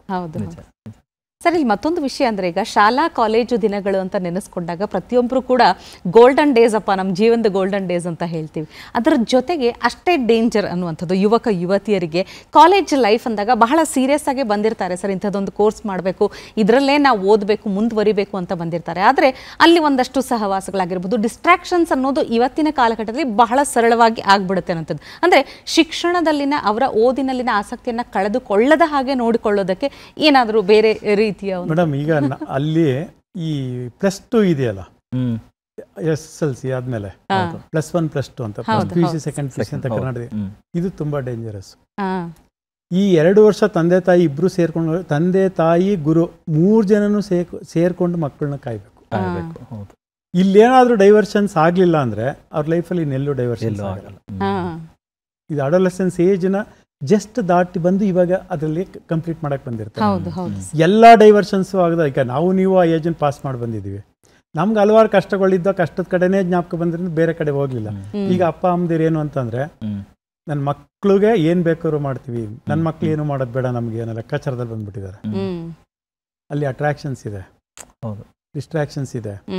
ಈಗ ತುಂಬಾ ನೋವಿನಿಂದ ಹೇಳ್ಬೇಕು ಅಂತಂದ್ರೆ, ಬೆಂಗಳೂರು ಅಂತ ಪ್ಲೇಸಸ್ಸಲ್ಲಿ ಎಲ್ಲ ಕಾಲೇಜು ಪ್ರಿಮಿಸಸ್ಸಲ್ಲೂ ಗಾಂಜಾಗಳು ಸ್ಟಾರ್ಟ್ ಆಗ್ಬಿಟ್ಟಿದೆ. ವಿಶ್ವನಾಥ್ ಅವರು ಬಹಳ ಕೇರ್ ತಗೋತಾ ಇದ್ದಾರೆ. ಇವೆಲ್ಲನೂ ನಾವು ನೋಡ್ಬೇಕು ಅಂದ್ರೆ, ನಾವು ಕಾಲೇಜಿಗೆ ಬಂದ್ಮೇಲೆ ನಾವು ನೋಡ್ಕೋತೀವಿ, ಹೊರಗಡೆ ನೀವು ನೋಡ್ಕೊಳ್ಳಿ ಅನ್ನೋ ಒಂದು ಕಮಿಟ್ಮೆಂಟ್ ಬರ್ತೀವಿ. ಪೊಲೀಸ್ ಹೆಲ್ಪ್ ತಗೋತೀವಿ. ಇಷ್ಟೆಲ್ಲ ಮಾಡಿ ನಾವು ಅದನ್ನ ಕಂಟ್ರೋಲ್ ಮಾಡ್ತಾ ಇದ್ದೀವಿ. ಅದಕ್ಕೋಸ್ಕರ ನಾವು ಡಾಕ್ಟರ್ಸ್ನು ಪೊಲೀಸ್ನ ಕರೆಸಿ ಕಾಲೇಜ್ಗೆ ವರ್ಷ ಬಿಗಿನಿಂಗಲ್ಲೇ ಒಂದು ವಾರ್ನಿಂಗ್ ಟೈಪು ಆಗಬೇಕು, ಒಂದು ಎಚ್ಚರಿಕೆ, ಮೆಡಿಕಲಿಂದ ಎಚ್ಚರಿಕೆನೂ ಆಗಬೇಕು. ಅದನ್ನು ಕೊಡಬೇಕಾಗತ್ತೆ ಮಕ್ಕಳಿಗೆ. ತುಂಬ ಕಷ್ಟ. ಈಗ UC ಮಕ್ಕಳನ್ನ ಸಾಕೋದು ತುಂಬ ಕಷ್ಟ. ಅದಕ್ಕೆ ಪೇರೆಂಟ್ಸ್ ಏನು ಮಾಡ್ತಾ ಇದ್ದಾರೆ ಅಂದರೆ, ಯಾವುದಾದ್ರು ವೆರಿ ಸ್ಟ್ರಿಕ್ಟ್ ಆಗಿರ್ತಕ್ಕಂಥ ರೆಸಿಡೆನ್ಷಿಯಲ್ ಕಾಲೇಜ್ಗೆ ಹಾಕಬೇಕು ಅನ್ನೋದು ಅವ್ರ ಕಾನ್ಸೆಪ್ಟ್ ಆಗಿದೆ. ಅದಕ್ಕೇನೆ ನಾನು ರೆಸಿಡೆನ್ಷಿಯಲ್ ಕಾಲೇಜ್ ಓಪನ್ ಮಾಡಿದ್ದು ಬೆಂಗಳೂರಲ್ಲಿ. ಇನ್ನೊಂದು ಕಡೆ ಸಂಶೋಧನಾ ಕ್ಷೇತ್ರಕ್ಕೆ ನೀವು ಕೊಟ್ಟಿರುವಂಥ ಕೊಡುಗೆ ಅಪಾರವಾದದ್ದು. ಅಂದರೆ ಇವಾಗ ಸಮಯ ಹೆಚ್ಚು ಸಿಗತ್ತಲ್ವಾ? ಅಂದರೆ ಒಂದು ಕಡೆ ಅವಾಗ ಬೋಧನೆ ಹೆಚ್ಚಿರಲಿಲ್ಲ, ಇವಾಗ ಬೋಧನೆ ಮಾಡ್ತಾ ಇದ್ದೀರಾ. ಬಟ್ ಸಂಶೋಧನಾತ್ಮಕವಾಗಿ ಈಗ ಪ್ರಸ್ತುತ ಬೇರೆ ಏನಾದರೂ ಆ ಸಂಶೋಧನೆ ಬಗ್ಗೆ ಆಸಕ್ತಿ ಹೊರಟೋಗಿರುತ್ತೆ. ಅದು ಸಂಶೋಧನೆ ಮಾಡೋದು ಯಂಗ್ಸ್ಟರ್ಸ್ ಇದ್ದಾಗ ಮಾತ್ರ. Okay okay. ನಮಗೆ ನಮ್ಮ ಏಜಿಗೆ ಬಂದಾಗ ಅಡ್ವೈಸ್ ಮಾಡ್ಬೋದಷ್ಟೆ. ಓಕೆ. ಆ ಶಕ್ತಿ ಇರೋದಿಲ್ಲ. ಅದನ್ನು ನಾವು ಈ ಸಂಶೋಧನೆ ಅನ್ನೋದು ಯಾವುದೋ ಒಂದು ಲ್ಯಾಬ್ಗೆ ಮಾತ್ರ ಸೀಮಿತ ಆಗಿಲ್ಲ. ಟೀಚಿಂಗ್ ಮಾಡೋದ್ರಲ್ಲೂ ಸಂಶೋಧನೆ ಮಾಡ್ಬೋದು. ಓಕೆ. ಅದನ್ನ ನಾನು ಮಾಡ್ತಾ ಇದ್ದೀನಿ ಇವಾಗ ಮಕ್ಕಳಲ್ಲಿ. ಈಗ ಯಾರೋ ಒಬ್ಬ ಕಡಿಮೆ ತೆಗೆದ ಮಾರ್ಕ್ಸ್ನ ತೆಗೆದ ಅಂತ ಅಂದ್ಬಿಟ್ಟು ಬೈಯೋ ಬದಲು, ಯಾಕೆ ಕಡಿಮೆ ಆಯ್ತಪ್ಪ ನಿನಗೆ, ಏನಾಯ್ತು, ಟೀಚರ್ ಹೇಳೋದು ಅರ್ಥ ಆಗಲಿಲ್ವಾ, ಅಥವಾ ಇಲ್ಲ ಸರ್ ನಮ್ಮ ಅಮ್ಮ ಬೈದು ಕಳಿಸಿದ್ರು ಇವತ್ತು ಕ್ಲಾಸ್ ಕೇಳೋಕ್ಕಾಗಲಿಲ್ಲ. ಅದಕ್ಕೆ ನಾನು ತಿಂಗಳಿಗೊಂದ್ಸರಿ ಪೇರೆಂಟ್ಸ್ ಮೀಟಿಂಗ್ ಕರೆದು ಪೇರೆಂಟ್ಸ್ಗೇನೆ ಬುದ್ಧಿ ಹೇಳೋದಾಗ್ಬಿಟ್ಟಿದೆ. ಮಕ್ಕಳನ್ನ ನಾನು ಹೆಂಗೋ ಸಾಕೋತಾ ಇದ್ದೀನಿ, ಪೇರೆಂಟ್ಸ್ಗೆ ಬುದ್ಧಿ ಕಲಿಸ್ಕೋಬೇಕು ನಾವು. ಪೇರೆಂಟ್ಸ್ಗಳು ತುಂಬ ಆಸೆ ಪಡಬಾರ್ದು. ಅವ್ರನ್ನ ಹೇಳೋರ ಕೈಲಿ ಹೇಳಿಸಿದ್ರೆ ಮಕ್ಕಳನ್ನು ಕಲ್ತ್ಕೋತಾರೆ. ಈ ಇದರಲ್ಲಿ ಸಂಶೋಧನೆ ಮಾಡಿ ಆ ಎಜುಕೇಶನ್ ಬಗ್ಗೆ ಒಂದು ಬುಕ್ ಬರೀಬೇಕು ಅಂತ ಆಸೆ ಇದೆ. ಈಗ ಎಜುಕೇಶನ್ ಬಗ್ಗೆ ಬೇಕಾದಷ್ಟು ಬುಕ್ ಬರೆದಿದ್ದಾರೆ. ಈಗ ಪ್ರೆಸೆಂಟ್ ಎಜುಕೇಶನ್ನು, ಪ್ರೆಸೆಂಟ್ ಸಿನಿಯರಿಯೋ ಏನಿದೆ ಅದ್ರ ಬಗ್ಗೆ ರಿಸರ್ಚ್ ಮಾಡಿ ಆ ಮಕ್ಕಳಲ್ಲಿ ಯಾವ ರೀತಿ ಅದನ್ನ ಸರ್ಕಾರಕ್ಕೆ ಆ ಬುಕ್ಸನ್ನ ಕೊಡ್ಬೇಕು ನಾವು. ಅದನ್ನ ತುಂಬ ಜನದ ಜೊತೆ ಡಿಸ್ಕಸ್ ಮಾಡ್ತಾ ಇದ್ದೀನಿ. ಆ ಬುಕ್ಗಳನ್ನ ತುಂಬ ಜಾಸ್ತಿ ಟೈಮ್ ಬೇಕು, ತುಂಬ ಕಷ್ಟಪಡಬೇಕು, ತುಂಬ ರಿಸರ್ಚ್ ಮಾಡಬೇಕು. ಅಲ್ಲಿ ಎಲ್ಲ ವಿದ್ಯಾರ್ಥಿಗಳ ಒಪಿನಿಯನ್ ತಗೋಬೇಕು. ಆ ಬುಕ್ಕಿಂದ ದುಡ್ಡು ಬರಲ್ಲ. ಆ ಥರದ್ದೊಂದು ಬುಕ್ಕನ್ನು ಬರೀಬೇಕು ಅಂತ ಅಂದ್ಬಿಟ್ಟು ಯೋಚನೆ ಇದೆ. ಅದನ್ನು ನಮ್ಮ ಇನ್ಸ್ಟಿಟ್ಯೂಷನ್ ಇನ್ನು ಸ್ಟೆಬಿಲೈಸ್ ಆದಮೇಲೆ ಅದನ್ನು ಮಾಡ್ತೇನೆ. ಸರ್, ಇದ್ರ ಜೊತೆಗೆ ಅಂದರೆ ಸರ್, ಈ ಶಿಕ್ಷಣ ಕ್ಷೇತ್ರದ ಒಂದು ಅನುಭವ ಆಗಿರ್ಬೋದು. ಅಂದರೆ ಯಾವುದೇ ಕೆಲಸದಲ್ಲಿ ಆದರೂ ನಿಮ್ಮ ಕೆಲಸವನ್ನು ಒಂದಷ್ಟು ಜನ ಗುರುತಿಸ್ತಾರೆ, ಅದರ ಬಗ್ಗೆ ಶ್ಲಾಘನೆಯನ್ನು ಕೊಡ್ತಾರೆ ಅಥವಾ ಪ್ರಶಸ್ತಿ ಕೊಡ್ತಾರೆ ಅಂದಾಗ ಒಂದು ಖುಷಿ ಆಗುತ್ತೆ ಸರ್. ಅಂದರೆ ತಮಗೆ ತಾವು ಅಂದರೆ ಅಬ್ದುಲ್ ಕಲಾಂ ಅವರ ಜೀವಮಾನ ಸಾಧನೆ ಪ್ರಶಸ್ತಿಯನ್ನು ತೆಗೆದುಕೊಂಡಿದ್ದೀರಿ, ಒಂದು ಆರ್ಯಭಟ ಪ್ರಶಸ್ತಿಯನ್ನು ತೆಗೆದುಕೊಂಡಿದ್ದೀರಿ. ಪ್ರಶಸ್ತಿ ಅನ್ನೋದು ನಿಮ್ಮ ದೃಷ್ಟಿಕೋನದಲ್ಲಿ ಏನಂತ ಹೇಳ್ತೀರಿ ಮೇಡಮ್? ನನಗೆ ಒಂದು ಏನು ಖುಷಿ ಅಂದರೆ, ಆರ್ಯಭಟ ಅಂತಾರಾಷ್ಟ್ರೀಯ ಪ್ರಶಸ್ತಿ ಅಂತ ಒಂದು ಸಂಸ್ಥೆಯವರು ಕೊಟ್ಟರು. ಅದನ್ನ ಮೊದಲನೇ ಪ್ರಶಸ್ತಿನ ಡಾಕ್ಟರ್ ರಾಜ್ಕುಮಾರ್ ಕೊಟ್ಟಿದ್ರಂತೆ. ನನಗೆ 48ನೇ ಪ್ರಶಸ್ತಿ ಬಂತು. 48ನೇ ಪ್ರಶಸ್ತಿ ನನಗೆ ಬಂತು. 3ನೇ ಪ್ರಶಸ್ತಿನ ರಜನಿಕಾಂತ್ ಕೊಟ್ಟಿದ್ರಂತೆ. ಆ ಸಾಲಿನಲ್ಲಿ ತಗೊಂಡಿರ್ತಕ್ಕಂಥ ಪ್ರಶಸ್ತಿನ ನನ್ನನ್ನು ಗುರುತಿಸಿದಾರಲ್ಲ ಅನ್ನೋದು ತುಂಬ ಖುಷಿ ಆಗೋಯ್ತು. ನನಗೆ ಹೆಮ್ಮೆ. ಅವಾಗ ಏನು ಅನಿಸ್ತದೆ ಅಂದರೆ, ನಾನು ಇನ್ನೂ ಕೆಲಸ ಮಾಡಬೇಕು ಸೊಸೈಟಿನಲ್ಲಿ ಇನ್ನೂ ಎತ್ತರಕ್ಕೆ ಬೆಳಿಬೇಕು. ಈಗ ಸಿದ್ಧಗಂಗಾ ಸ್ವಾಮೀಜಿ ಪ್ರಶಸ್ತಿ ಕೊಟ್ಟರು, ಆರ್ಯಭಟ ಇಂಟರ್ನ್ಯಾಷನಲ್ ಅವಾರ್ಡ್ ಕೊಟ್ಟರು, doctor Abdul Kalam life achievement award ಕೊಟ್ಟರು, VK ಅವಾರ್ಡ್ ಅಂತ ಮೊನ್ನೆ ಗುರುತಿಸಿ ಇವರು ಸೆಂಟ್ರಲ್ ಮಿನಿಸ್ಟರ್ ಪ್ರಹ್ಲಾದ್ ಜೋಶಿ ಅವರು ನನಗೆ ಆನರ್ ಮಾಡಿದ್ರು. ಇವೆಲ್ಲ ನನ್ನ ಹಾರ್ಡ್ ವರ್ಕ್ ತಂದ ಬೆಲೆಗಳಷ್ಟೇ. ನಾನು ಯಾವತ್ತೂ ಪ್ರಶಸ್ತಿಯಿಂದ ಅಂತೂ ಹೋಗಲ್ಲ. ಬಹುಶಃ ನಿಮ್ಮ ಶಿಷ್ಯಂದ್ರು ವಿದ್ಯಾರ್ಥಿಗಳು ನಿಮ್ಮನ್ನ ಶ್ಲಾಘಿಸಿದಾಗ ಅಥವಾ ಅವ್ರ ಜೀವನ ನಿಮ್ಮಿಂದ ರೂಪಿಸಿಕೊಂಡಾಗ ಅದು ಇನ್ನೂ ಹೆಚ್ಚು ಸಂತೃಪ್ತಿಯನ್ನು ಕೊಡುತ್ತೆ ಅಂತ ಅನ್ಸುತ್ತೆ. ಮೇಡಮ್, ಇನ್ನೊಂದು ವಿಷಯ ಅದು ಹೇಳ್ಬಾರ್ದು ಗೊತ್ತಿಲ್ಲ. ನಾನು ಸುಮಾರು 18 ವರ್ಷದಿಂದ ಮಕ್ಳಿಗೆ ಹೊಡಿತಿದ್ದೆ. ಏನೇ ತಪ್ಪು ಮಾಡಿದ್ರು ಭಾಳ ಮುಂಗೋಪಿ ಹೊಡೆದ್ಬಿಟ್ಟು 10 ನಿಮಿಷ ಆದ್ಮೇಲೆ ನಾನು ಹಿಂದೆ ಬರ್ತಾ ಇದ್ರು. ಹೊಡೆದಾಗ ಕೋಪದ ಅಳ್ಳೋರು 10 ನಿಮಿಷ ಆದ್ಮೇಲೆ, ಸರ್ ಬನ್ನಿ ಸರ್ ನಾವು ಇದು ಹೇಳ್ಕೊಡಿ ಸರ್ ನನಗೆ, ನೀವು ಹೇಳ್ಕೊಟ್ರೆ. ಅಯ್ಯೋ. ಆಮೇಲೆ ಬಂದು ಒಂದು 6 ವರ್ಷ 8 ವರ್ಷ ಆದಮೇಲೆ, ಸರ್ ನೀವು ಅವತ್ತು ನನಗೆ ಹೊಡೆದು ಹೇಳ್ಕೊಡ್ಲಿಲ್ಲ ಅಂದರೆ ನಾನಿವತ್ತು ಡಾಕ್ಟರ್ ಆಗ್ತಿರ್ಲಿಲ್ಲ ಸರ್, ಇಂಜಿನಿಯರ್ ಆಗ್ತಿರ್ಲಿಲ್ಲ ಸರ್. ಎಷ್ಟು ಖುಷಿ ಆಗುತ್ತೆ ಗೊತ್ತಾ? ಹೌದು ಸರ್, ಹೌದು. ಯಾವ ಅಪ್ಪ ಅಮ್ಮ, ನಾನು ಸುಮಾರು ಹುಡುಗರಿಗೆ ಹೊಡೆದಿದ್ದೀನಿ ಮೇಡಮ್, ಜೋರಾಗೆ ಹೊಡೆದಿದ್ದೀನಿ. ಅಪ್ಪ ಅಮ್ಮ ವಿದ್ಯಾರ್ಥಿಗಳು ನನ್ನ ವಿರುದ್ಧ ಒಬ್ಬರು ಒಂದು ದಿವಸ ಬರಲಿಲ್ಲ. ಸರ್ಕಾರದಲ್ಲಿ ನಿಯಮ ಇದೆ ಮಕ್ಕಳು ಹೊಡಿಬಾರ್ದು ಅಂತ. ಹೌದು. ಬಟ್ ನಾನು ಹೊಡೆದ್ರೂ ಸಹ ಅವ್ರು ಹೋಗೋ ಅಷ್ಟರಲ್ಲಿ ಸರಿ ಮಾಡಿ ಕಳ್ಸ್ಕೊತಾ ಇದ್ದೆ. ಅಂದ್ರೆ ಇವತ್ತು ಅವರ ಬದುಕು ಬದಲಾಗಿದೆಯಲ್ಲ ಸರ್? ಖಂಡಿತ ಅವ್ರ ಬದುಕು ಬದಲಾಗೋಗಿದೆ. ಬಹಳ ಖುಷಿಯಿಂದ ಅವರು ನಿಮ್ಮನ್ನ ಶ್ಲಾಘಿಸೋದು, ಮನೆಯವರು ಬದುಕನ್ನ ಕಟ್ಕೊಂಡಿದ್ದಿರ್ಬೋದು, ಬದುಕು ಬದಲಾಯಿಸಿದ್ದಿರ್ಬೋದು, ಇದೆಲ್ಲ ನೋಡಿದಾಗ ಮನೆಯವ್ರಿಗೆ ಬಹಳ ಭಯ, ಅದು ಹೊಡೆದ್ಬಿಟ್ಟು ಏನಾರು ಆಗ್ಬಿಟ್ಟದೇನೋ ಅಂತ ಅಂದ್ಬಿಟ್ಟು ಎಷ್ಟು ದೇವರೆಲ್ಲ ಪೂಜೆ ಮಾಡ್ಬಿಟ್ಟಿದ್ದಾರೆ. ಸರ್, ನಮಗೆ ನಮ್ಮ ಇಡೀ ಬದುಕಿನಲ್ಲಿ ಒಂದಷ್ಟು ಜಾಗಗಳಿಗೆ ಹೋದಾಗ ಒಂಥರ ನೆಮ್ಮದಿ, ಒಂಥರ ಖುಷಿ ಅನ್ಸುತ್ತೆ ಸರ್. ಸೊ ಚಂದನದ ಅಂಗಳಕ್ಕೆ ಬಂದಾಗ ಇದು ನೀವು ಹೊಸದೇನಲ್ಲ, ನೀವು ಕಳೆದ 2-3 ಸಲ ಬೇರೆ ಬೇರೆ ವಿಚಾರಕ್ಕೆ ವಿದ್ಯಾರ್ಥಿಗಳಿಗೆ ಸಹಾಯ ಆಗಲಿ ಅಂತ ಬಂದಿದ್ದೀರಾ. ಆದರೆ ಇವತ್ತು ಇಡೀ ನಿಮ್ಮ ಜೀವನದ ಒಂದಷ್ಟು ವಿಷಯಗಳನ್ನು ಹಂಚ್ಕೊಳ್ಳೋದಕ್ಕೆ, ನೆನಪಿಸ್ಕೊಳ್ಳೋದಕ್ಕೆ ಈ ಕಾರ್ಯಕ್ರಮ ಆಯಿತು. ಹೇಗೆ ಅನಿಸ್ತು ಸರ್? ಇದು ನ್ಯಾಚುರಲ್ ಆಗಿ ಖುಷಿ ಅಲ್ವಾ ಸರ್? ಸರ್ ನಾವು ಇಲ್ಲೇ ಬಂದು ಡಿಪಾರ್ಟ್ಮೆಂಟಿಂದ ಕರ್ನಾಟಕ ವಿದ್ಯಾರ್ಥಿಗಳಿಗೆ CET ಕ್ಲಾಸಸ್ನ ಮಾಡೋಗಿದ್ದೀವಿ. ಲೈವಲ್ಲೂ ಮಾಡಿದ್ದೀವಿ, ಮತ್ತೆ ರೆಕಾರ್ಡ್ ಮಾಡಿಕೊಂಡು ಮಾಡಿದ್ದೀವಿ. ಅದೇ ಪ್ಲೇಸಲ್ಲಿ ನೀವು ಕರೆಸಿ ನನ್ನ ಜೀವನ ಚರಿತ್ರೆ ಎಲ್ಲ ಕೇಳಿ ಆನರ್ ಮಾಡ್ತಾ ಇದ್ದೀರಿ ಅಂದರೆ ಯಾರು ಖುಷಿ ಆಗಲ್ಲ ಸರ್? ಇದೇ ಇನ್ನೊಂದಿದೆ ಸರ್. ನಾನು ಉಪನ್ಯಾಸಕನಾಗಿ ಸೇರಿಕೊಂಡಾಗ ಒಂದು ಚಾಲೆಂಜ್ ಮಾಡಿದೆ. ನನ್ನ ಜೀವನದಲ್ಲಿ ಎಂದೂ ಸಹ ಒಂದು ಸ್ಲಿಪ್ಪನ್ನು ತಗೊಂಡೋಗಿ ಕ್ಲಾಸಲ್ಲಿ ಪಾಠ ಮಾಡಬಾರ್ದು ಅಂತ. ರಾತ್ರಿ ಎಲ್ಲ ಸೆಂಟೆನ್ಸಸ್ನ ಬಯಟ್ ಮಾಡ್ತಾ ಇದ್ದೆ ನಾನು ಲೆಕ್ಚರ್ ಆದಾಗ. ಕ್ಲಾಸಿಗೆ ಮಾತ್ರ ಸ್ಲಿಪ್ ತಗೊಂಡು ಹೋಗ್ಬಾರ್ದು. ಮೊದಲನೇ ವರ್ಷ 2ನೇ ವರ್ಷ ಅದೆಷ್ಟು ಕಷ್ಟಪಟ್ಟೆ, ಅದು ನನ್ನ ಜೀವನ ಪೂರ್ತಿ ಕಾಪಾಡ್ಬಿಡ್ತು. ಈವನ್ ಟುಡೇ ನನ್ನ ಲೈಫಲ್ಲಿ ಒಂದು ಕ್ಲಾಸ್ಗೆ ಡಿಕ್ಟೇಟ್ ಮಾಡೋಕ್ಕೆ ಆಗಲಿ, ಪಾಠ ಮಾಡೋಕ್ಕೆ ಆಗಲಿ, ಒಂದು ಬುಕ್ಸೇ ಆಗಲಿ, ಒಂದು ಸ್ಲಿಪ್ನೇ ಆಗಲಿ ಕಾಲೇಜ್ ಒಳಗೆ ಕ್ಲಾಸ್ ಒಳಗೆ ತಗೊಂಡೋಗಿಲ್ಲ ಸರ್. ಅದೇ ಆರಂಭದಲ್ಲಿ ಹೇಳಿದೆ ಸರ್, ನಿಮ್ಮ ಜ್ಞಾಪಕ ಶಕ್ತಿ ಎಷ್ಟು ಗಿಗಾಬೈಟ್ ಇದೆ ಅನ್ನುವಂಥದ್ರ ಬಗ್ಗೆ ಸರ್. ಅದ್ರ ಬಗ್ಗೆನೇ ನಾನು ತುಂಬ ಕಷ್ಟಪಟ್ಟೆ. ಯಾರೋ ನೀನು ಬಯಟ್ ಮಾಡ್ಕೊಂಡು ಹೋಗ್ತೀನಿ ಅನ್ನೋರು, ಹೌದಪ್ಪ ನಾನು ಕಲಿಬೇಕು, ಬಯಟ್ ಮಾಡ್ತಾ ಇದ್ದೀನಿ. ಏನೀಗ ನಮ್ಮ ಕೊಲಿಗೆ ರೇಕ್ಸರು, ನಾವೆಲ್ಲ ಆವಾಗ ಮ್ಯಾರೇಜ್ ಆಗಿರಲಿಲ್ಲ. ಹೌದಪ್ಪ ನಾನು ಕಲಿಬೇಕು. ನಾನು ಚಾಲೆಂಜು ಅಂದರೆ ಚಾಲೆಂಜು. ನಾನು ಯಾವತ್ತೂ ಒಂದು ಕ್ಲಾಸ್ಗೆ ಒಂದು ತಪ್ಪಾಗ್ಬಿಟ್ರೆ ಇಲ್ಲಿ ಲೆಕ್ಚರರ್ಸ್ ಮಕ್ಕಳೆಲ್ಲ ಇದ್ದಾರೆ ಕಣ, ತಪ್ಪಾದ್ರು ಬಿಡಿ, ಲೆಕ್ಚರರ್ ಬಂದರೆ ಇನ್ನೊಂದು ತಪ್ಪಾಗಿದೆ ಅಂತ ಹೇಳ್ಕೊಟ್ಟಾಗ ಅದನ್ನು ಕಲ್ತ್ಕೊಂಡ್ರಾಯ್ತು. ನಾನು I was taking everything positive. ನಾನು ಅದರಲ್ಲಿ ಏನು ನನಗೇನು ಅವಮಾನ ಅನ್ನಿಸ್ಲೇ ಇಲ್ಲ. ಅದನ್ನು ನಾನು ಮಾಡಿದ ಚಾಲೆಂಜ್ ಇವತ್ತು ನನ್ನ ಎಲ್ಲ ಸಕ್ಸಸ್ಗೂ ಮೂಲ ಕಾರಣ. ಖಂಡಿತ ಸರ್. ಅಂದರೆ ಅದೇ ನಾವು ಎಲ್ಲಿ ತಪ್ತೀವಿ ಅಲ್ಲೇ ಸರಿ ಮಾಡ್ಕೊಂಡು ಮುಂದೆ ಹೋದಾಗ ಖಂಡಿತ ಸಮಾಜಕ್ಕೆ ಮಾದರಿ ಆಗ್ತೀವಿ ಅನ್ನೋದಕ್ಕೆ ನಿಮ್ಮ ಬದುಕು ಉದಾಹರಣೆ. ಈಗ ಯಾರಾದರೂ ಮಕ್ಕಳು ಒಂದು ಕ್ವಶನ್ ಕೇಳಿದಾಗ ನನಗೆ ಆನ್ಸರ್ ಬರಲಿಲ್ಲ ಅಂದರೆ ನನಗೆ ಗೊತ್ತಿಲ್ಲಪ್ಪ ಅನ್ನೋದ್ರಲ್ಲಿ ಏನಾದ್ರು ತಪ್ಪಿದೆಯಾ? ಗೊತ್ತಿಲ್ಲಪ್ಪ ನಾಳೆ ಓದ್ಕೊ ಬಂದು ನೀನು ಖಂಡಿತ ಹೇಳ್ತೀನಿ ಅನ್ನೋದು ತಪ್ಪಿದೆಯಾ? ಇಲ್ಲ. ಅದಕ್ಕೆ ಎದ್ರುಕೊಂಡು ಅದು ಬೆವ್ರು ಸುರಿಸ್ಕೊಂಡು ಅಯ್ಯೋ ಇದಾ ನೀನು ಏನೇನೋ ಕ್ವಶನ್ ಮಕ್ಕಳನ್ನ ಬೈಯೋದು ತಪ್ಪಲ್ವಾ? ಹೌದು ಸರ್. ಉಪನ್ಯಾಸಕರಲ್ಲಿ ಅದಾಗ್ತಾ ಇದೆ ಸರ್. ಎಲ್ಲವೂ ಎಲ್ಲರಿಗೆ ಗೊತ್ತಿರಬೇಕು ಅನ್ನುವಂಥದ್ದು ಇಲ್ವೇ ಇಲ್ಲ. ಖಂಡಿತ ನಿಜಕ್ಕೂ ಶಿಕ್ಷಣ, ತಮ್ಮ ಒಂದು ಶಿಕ್ಷಣ ಕ್ಷೇತ್ರದ ಈ ಸುದೀರ್ಘ ಒಂದು ಅನುಭವ ಆಗಿರಬಹುದು, ಸಂಶೋಧನಾತ್ಮಕ ಸಾಧನೆಗಳ ಬಗ್ಗೆ ನಮ್ಮ ಚಂದನ ವಾಹಿನಿಯಲ್ಲಿ ಕಾರ್ಯಕ್ರಮದಲ್ಲಿ ಬಹಳ ಹೆಮ್ಮೆಯಿಂದ ಹಂಚಿಕೊಂಡಿದ್ದೀರಿ ಸರ್. ನಮಗೂ ಅಷ್ಟೇ ಖುಷಿ ಇದೆ. ಇಡೀ ಚಂದನ ವಾಹಿನಿಯ ಪರವಾಗಿ ತಮಗೆ ಹೃತ್ಪೂರ್ವಕ ಕೃತಜ್ಞತೆ. ನಮಸ್ಕಾರ. Thank you.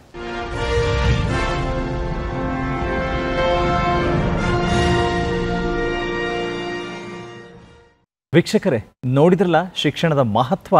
ಶಿಕ್ಷಣದ ಬಗ್ಗೆ ನಾವು ಸರಿಯಾಗಿ ಅರಿತುಕೊಂಡ್ರೆ ನಮ್ಮ ಬದುಕು ಚಂದವಾಗಿರುತ್ತೆ ಅನ್ನೋದಕ್ಕೆ ಇವತ್ತಿನ ಅತಿಥಿ ಅದಕ್ಕೆ ಕಾರಣೀಭೂತರಾಗ್ತಾರೆ. ಅಂದರೆ ಶಿಕ್ಷಣ ಯಾವತ್ತೂ ಕೂಡ ನಮ್ಮನ್ನು ಕಾಯುತ್ತೆ, ಮುಂದಿನ ಸಮಾಜವನ್ನು ಕೂಡ ಸುಭೀಕ್ಷವಾಗಿಡತ್ತೆ ಅನ್ನೋದಕ್ಕೆ ಇದು ಕಾರಣ. ಈ ಸಾಧನೆಯ ಇನ್ನೊಂದು ಮೈಲಿಗಲ್ಲಿನ ಮತ್ತೊಬ್ಬ ವ್ಯಕ್ತಿಯನ್ನು ಮುಂದಿನ ವಾರದಲ್ಲಿ ಭೇಟಿಯಾಗೋಣ. ಅಲ್ಲಿವರೆಗೂ ನೀವು ಚಂದನ ನೋಡ್ತಾ ಇರಿ. ನಮಸ್ಕಾರ.